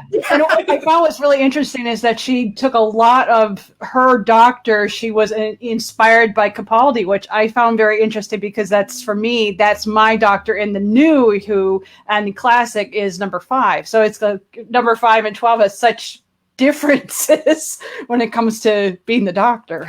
I just want Whittaker to have some stories worthy of her. Yeah. Mm-hmm. Absolutely. I want her to go out on a really good legacy, and I want everybody. And here's the odd thing too, and I know we live in querulous times among fandom, and I'm not getting into that, but here's the odd thing is that what people don't understand about fandom is that it's easy to turn us back. Yes, we can get soured, and we can bitch and complain and hashtag and blah blah blah and all this stuff. And Lord knows I've been guilty of that. But I also very very quickly, all it takes is one Mandalorian. Mm-hmm. To say people who are like, I'm done, who have broken their lightsabers and walked away. It's just like, all right, fine, I'll watch this Boba Fett show. It's like, oh damn, this is good. Yeah. Good. So it all comes down to stories and scripts. And I always say this too, is that yes, Alda John Barrowman is absolutely one of the best things that happened to Doctor Who and fandom. Yeah, and one thing that, if I will criticize fandom's criticism of things, is that never hold it against the actors or the performers or anything like that. Okay, they are actors. They're doing what the script says. They have no control of what goes on in that room, and they're doing their job, and they're doing it as best as they can. Exactly. Yeah. And I for myself, I used to be a web designer for a soap opera actress. So I kind of got the real gist of how fans can get so enthusiastic about a show that they actually forget the actor is not the actual character. And then they write all this hate mail about and blaming them for whatever this character did. And it's like, geez, they're separate entities. And you see these fans of Doctor Who recently where they're going off on Whittaker just for everything, even that song that she did last year. I was equated to football, American football, and it's by the end of Sunday, used to be, is like Monday morning, it's like you wanted to kill the quarterback, you wanted to kill the head coach, like, there were 4 quarters, and there's a lot of guys on that field. Mm-hmm. Can't blame one person. But it's exactly. But we see Jodie. That's the thing. We see Jodie. She's the face of everything. Oh, yeah, exactly. And if one ship goes down, the whole fleet goes down. No matter what, the battleship's sunk. But yeah, I still think she can do it. They just need to give her the tools, and she's come very close. And we will have a good story like the Tesla, or we will have like Tesla, and then will get Orphan 55. I'm like, are you kidding me? Are you kidding me? Yeah, And that one was very difficult. And but the thing I is had hopes that on that one, and then it just. but the thing is, this is my argument: is that Chris Chibnall, who had said at the beginning of Jodie Whittaker's run, he was just going to disavow everything. We're going to have all new bad guys. We're not going to have any classic writers, no classic. And I said that it was the biggest mistake you have ever made. And I said, you're the guy who took down John Nathan Turner and Pip and Jane Baker, and I had so much faith in you. You have a treasure trove of 54 years to grab. Mm-hmm. Find some obscure monster or story that's just leaning there. Take it and run with it so that the classic Whovians are going to enjoy it, and you do what the hell you want and put Jodie on the lead ship. I think his biggest problem was, why did he say that first? Just do it. Because I think if after you watch the whole series and then we're like, where the hell was this, then be pissed. But then when you already put out that having people have their preconceived notion of what it's going to look like, why did you tell people that? There's a very curious thing when you're writing for anything fantastical or sci-fi or something that affects me too, or especially if you're coming into an established franchise, and that is that you kind of do need to be at least exposed to it. You don't have to necessarily be a fan. Again, and that can be dangerous as well. You could be a little too slavish to source material. Basically, my attitude is this: a friend of mine is a Disney Imagineer, and he kind of got a reputation for being like, oh, he's like if Walt didn't do it, then I would never do it. And he's corrected people. So I respect the old ways. Okay, I don't revere it. I respect it. Mm-hmm. I give it its credit it's due. And I think that is something that's been happening a lot to the primary franchises, that people are coming into it only seeing what they through their own perspective. And that perspective may not be wrong. They're in a sense of maybe they see an inequity, whether that's a social issue or whatever. But the whole thing is that they're coming into something and they're only seeing what's wrong and what must be fixed. And they're not pausing for a second to look at everything else that's right. They're not seeing everything else that is, oh, this works and this is good and this is good and this is good. So these are changes which can be made by adjustments, not by hammers. You don't have to, it's, you know what? If you want to smash the patriarchy, great. It deserves to be. But you don't have to smash these shows. Well, that's not going to do it. And the other thing too is that everybody seems to think that they're the only ones writing stories with this sort of mindset. And I'm just guy, okay, Star Trek, sure, but I mean, Star Wars is about ships and blowing up and laser swords and stuff like that. Doctor Who, again, it's just like to me, it's like the Lone Ranger shows up in the middle of a situation, gets blamed for it because, we got 5 people who are dead and a stranger showed up with some other like person and a robot dog or whatever. It must be them. And then puzzle box mystery, and then boom, and solve it. Oh, thank you. Where'd he go? He disappeared to get the box. That's what it's about, So although there's people going back in time there who are pulling out stuff to try to settle an argument, to convince us, like when when they were talking about Jodie Whittaker was coming out as the 13th Doctor and going the female Doctor, they were using the ideology that after the 6th Doctor, when they were looking for another Doctor, they went to Sidney Newman, and Sidney Newman says, well, put a woman in it. And they didn't go with it at the time because at that time it didn't seem the right time to do that. It was, it was back then. But everybody's using that argument. And I said, you got to be careful because Sidney Newman is also the man who said, don't put the Daleks in. So if we followed his advice back then too, we wouldn't even be talking about Doctor Who at this moment. So it's was I the only one that liked the Paradigm Daleks? Taste the rainbow. I had no problem with them. Now, I wasn't too sure on them like exterminating the older ones. I thought those would have been a cool dichotomy, and we saw that in Asylum of the Daleks. But I liked them. I liked the idea of the Eternal Dalek, which was another again, that was like, okay, we're going to set this up and make it mysterious, and we'll fill it in if we need to later or whatever. But I like the idea of a Dalek Pope. Yeah. I think it's just people are pissed off because now they got buy a new set of Daleks, and they're all like me.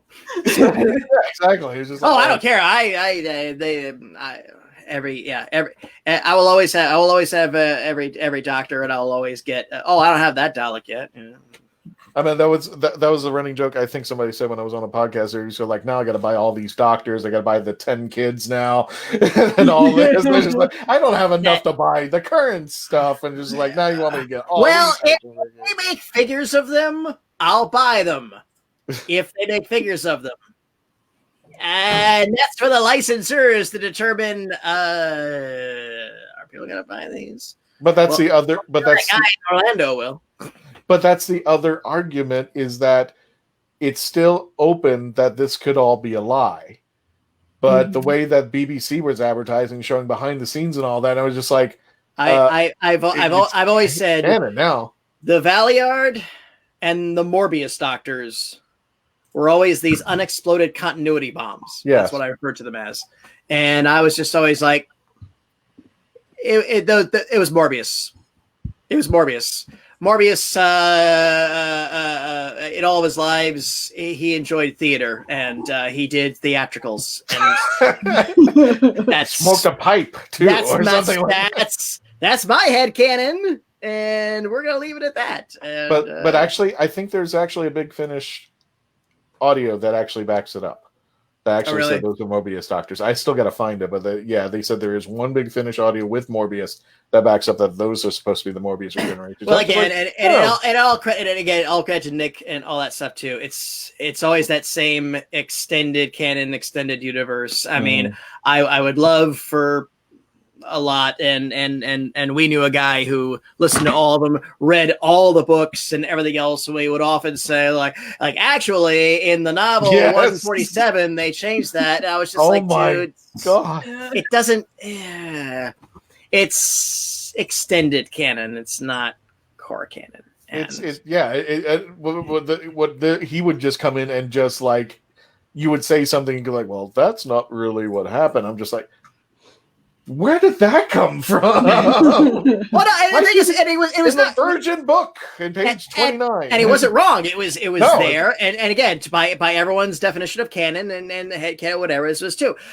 Constantly, throughout the 90s, I would just, if I had a time machine, I would this would be the first thing I would do. I would go back to about 93, 94, whenever. What was the first Timothy Zahn Star Wars book that came out? Heir to the Empire. I think so. Is that Splinter of the Mind's Eye? No. This was after that. It was, but anyway, I would love to go back in time with all the prequel posters and all the other ones and tell all those guys that's gonna be the next Star Wars movie. They're gonna start making it in 2 years. It's like no, they're not. They're not. I'll give you credit. Thrawn still exists. They get rid of this canon, but they give him an asterisk and he survives. But everybody else gone. There's no Mara Jade. But the hardest part about this is that once that writer or that showrunner goes away, we're the ones that have to deal with the fallout. Yeah. I'm half human on my mother's side. We're the ones that have to go, I gotta explain this somewhere in my headcanon, and my headcanon's going, no. Honestly, it's actually shooting cannibals. I never had a problem with that. Yeah. I absolutely never. It didn't nullify anything. You know, I mean, we could get around it, but it was just like, okay, why was that even thrown in there? And literally, Big Finish.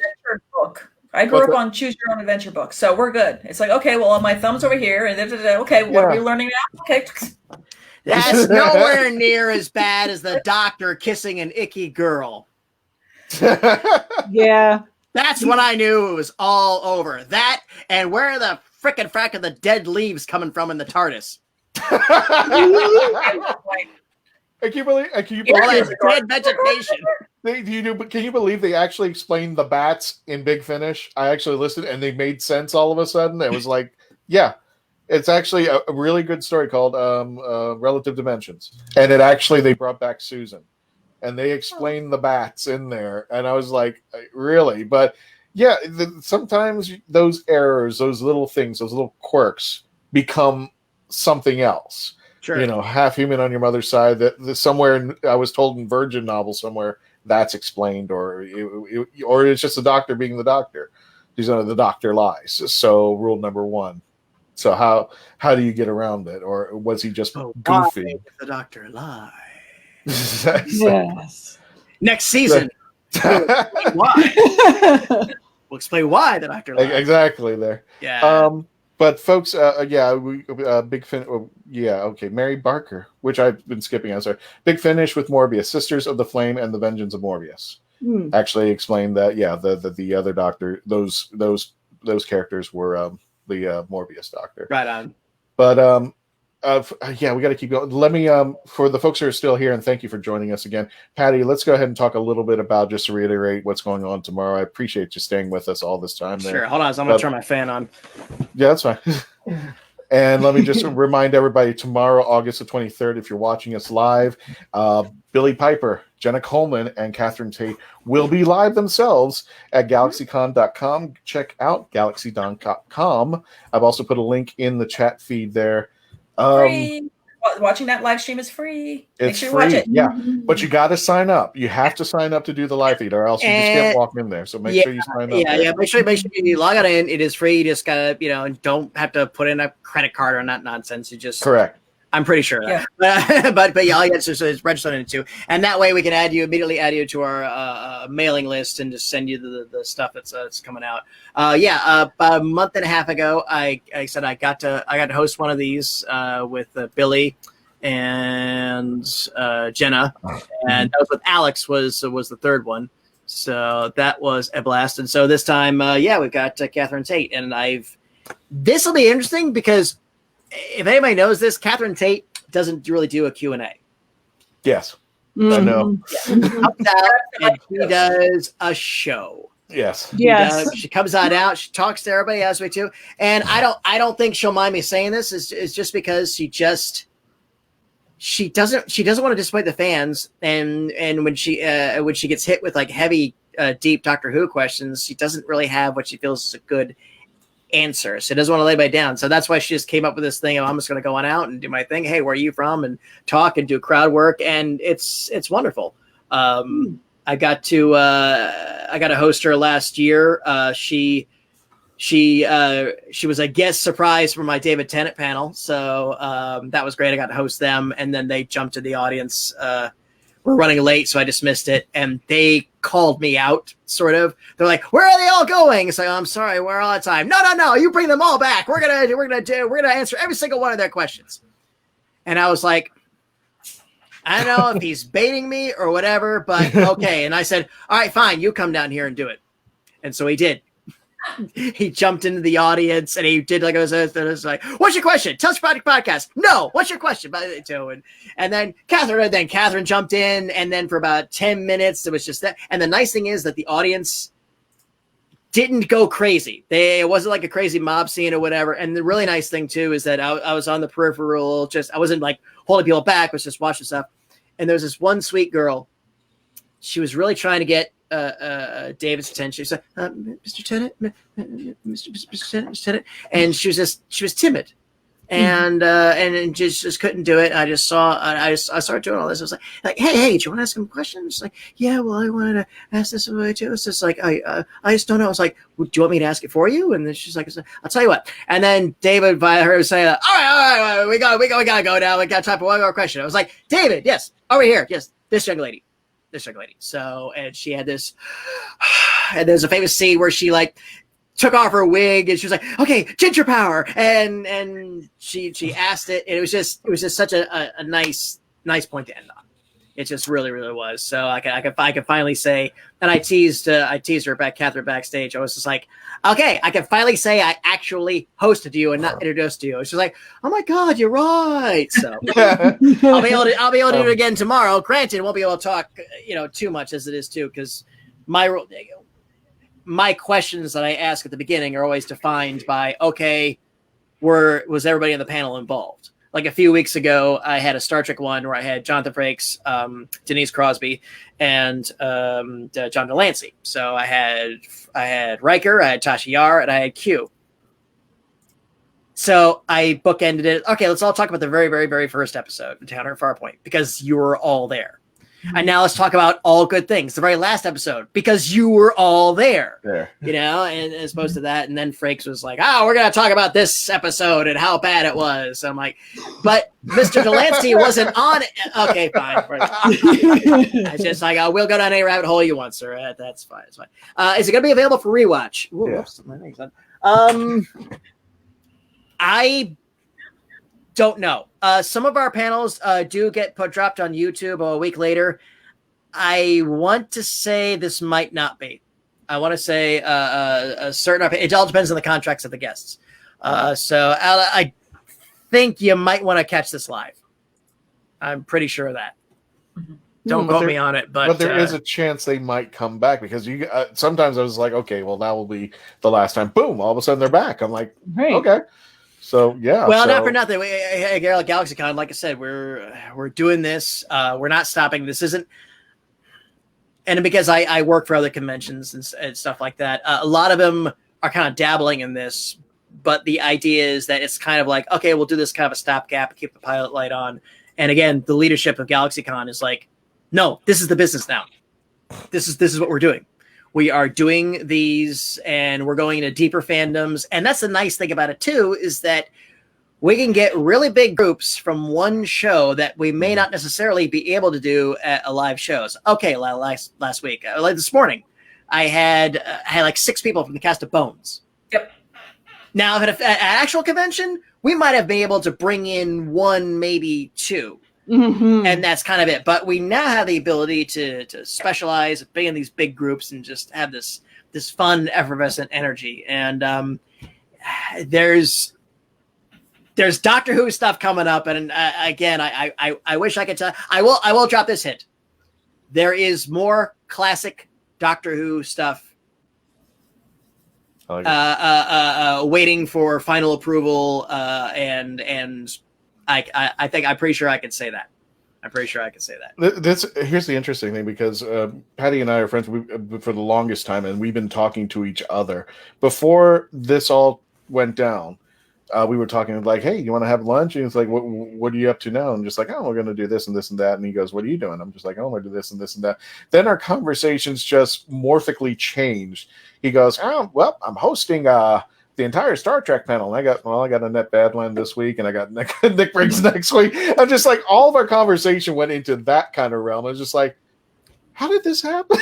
I was like, I don't want to, give too much credence to this virus, but yeah, we were a lot of the folks who were just too busy for us were kind enough to come on, and we appreciate them. Trust me, we appreciate them. And we similar thing happened to me, with my writing. Yeah. The opportunities had just, I would never have thought that somebody would come to me and go, Mackenzie, you need to write the pilot of the screenplay of The Right of Wands. Nobody else can do it. You have to do it. So I'm like, okay. And I've been doing it. And it's like, now that I've gone through it, I'm like, I understand now why so many books to movies are just not the same. And I'm like, I finally get that. I would never have understood that, nor would I have ever imagined that I would be the one writing this pilot. But here we go. And got people who want to do it, and I actually have a couple actors already that are like, I want to be in your movie. And this is like, there is another invention. Yeah. I mean, and people, it's all about looking at this as, I don't mean to sound opportunistic, but seeing it as a challenge to be like, let's figure this out. How do we do this? The leadership at GalaxyCon, they did that. They did that, and now, like I said, it's getting really interesting. Again, the ability to like, well, okay, let's do something for this show. Let's just get everybody we absolutely possibly can. And the nice thing about this too is that we're able to get guests that just for their own reasons they're really not interested in doing a physical con. Yeah, but they will sit in they'll sit in their living room or in their office or whatever, and they're content to talk to everybody. So, and yeah, from my own standpoint too, I've been able to host talent that normally I never would have at a physical convention, because it's talent that you introduce them and you walk away. You know, ladies and gentlemen, the star of Arrow, George Wood, and Doctor Who, John Barrowman, and then you run for your life. He is correct. And then you run off stage. You know, it's like you say, ladies and gentlemen, Mr. William Shatner. Then you walk off stage, and and then that's it.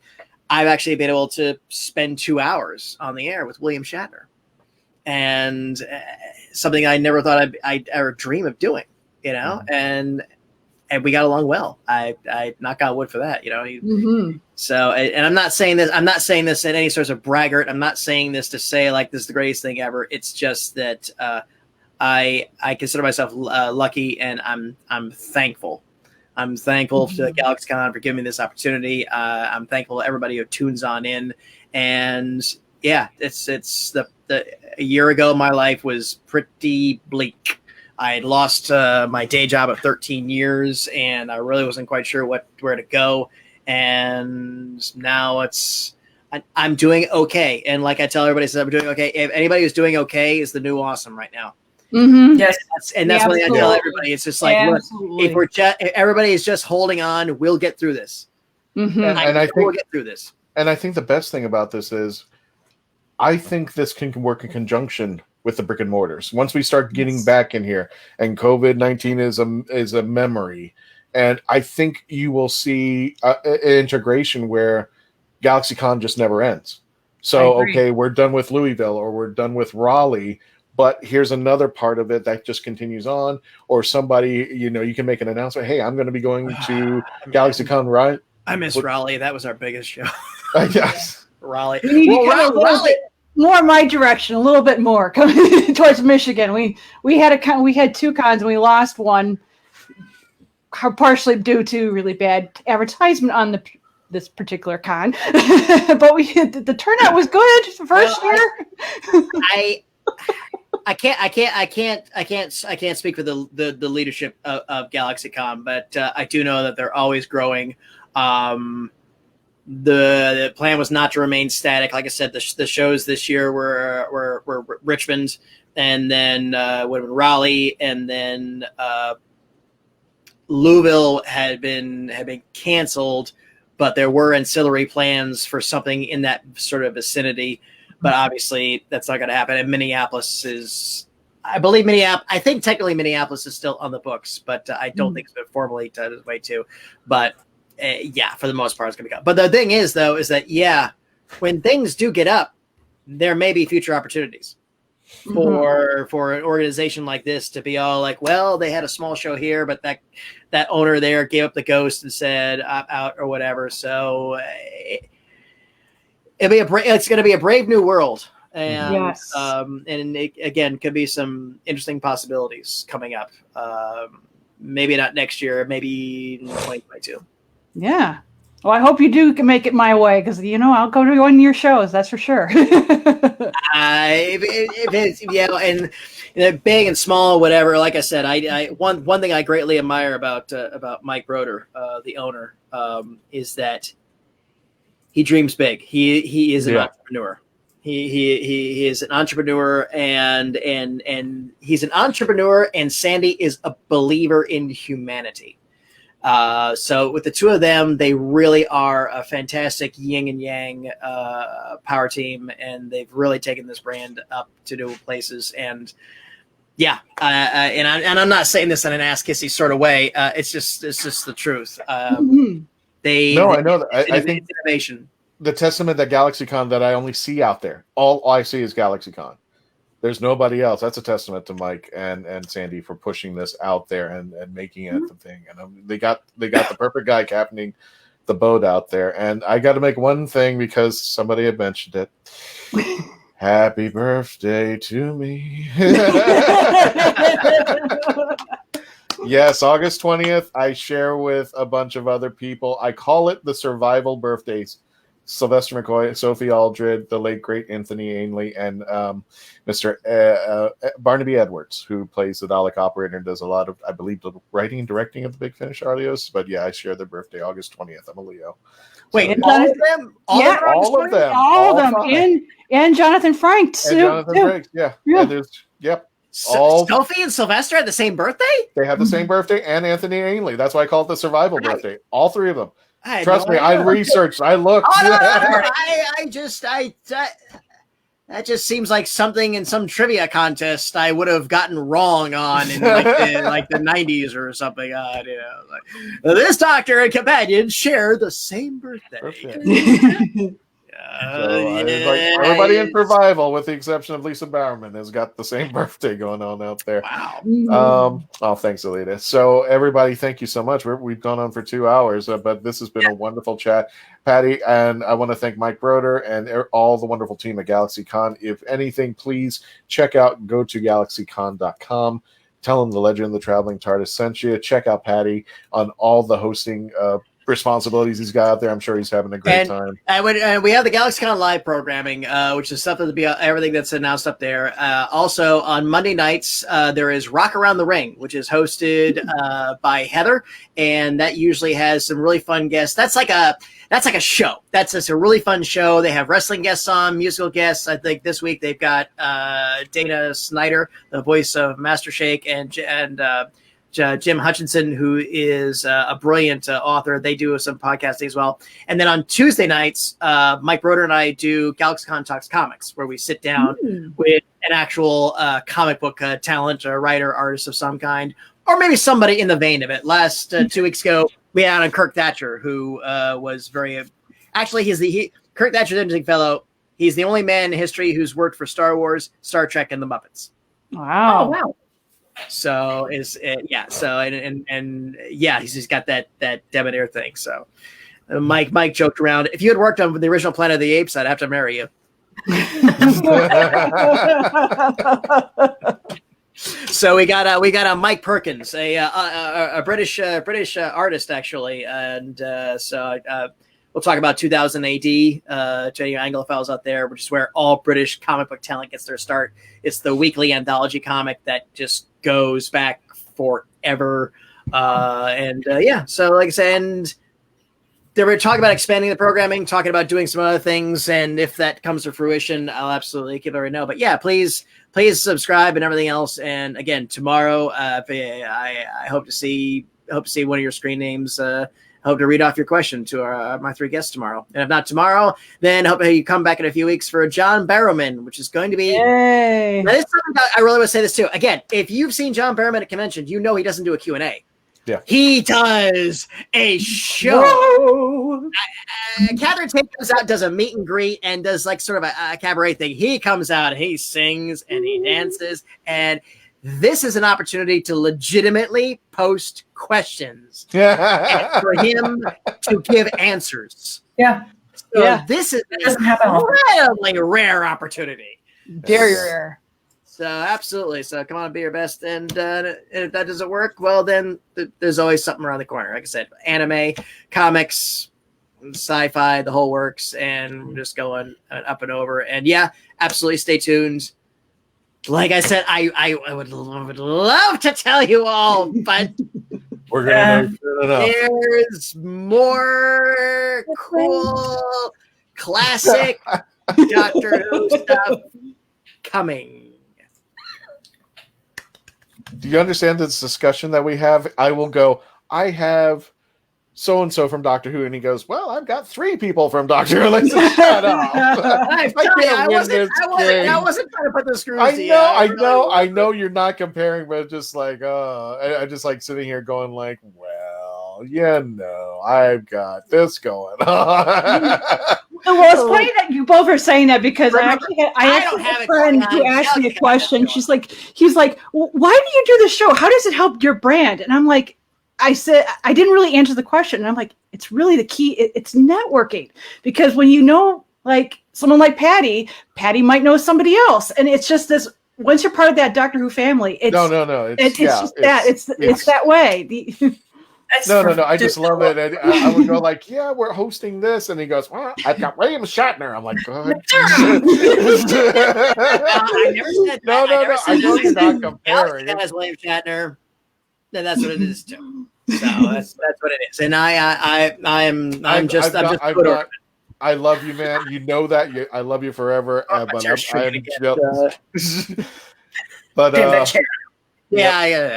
but we're gonna go ahead and go. So I'm gonna leave you with this, folks. Please, again, GalaxyCon.com. Tell them the Legend of the Traveling TARDIS sent you. Have a great time. Yeah, I'm gonna try to be there tomorrow too. So, folks, I'm gonna leave you with this last picture because I love it so much. Have a great day and stay safe. What happened to that skinny guy? Oh man. Quarantine. He hosts William Shatner. Now shut up. Have a great day, folks. See you later. I forgot how nice.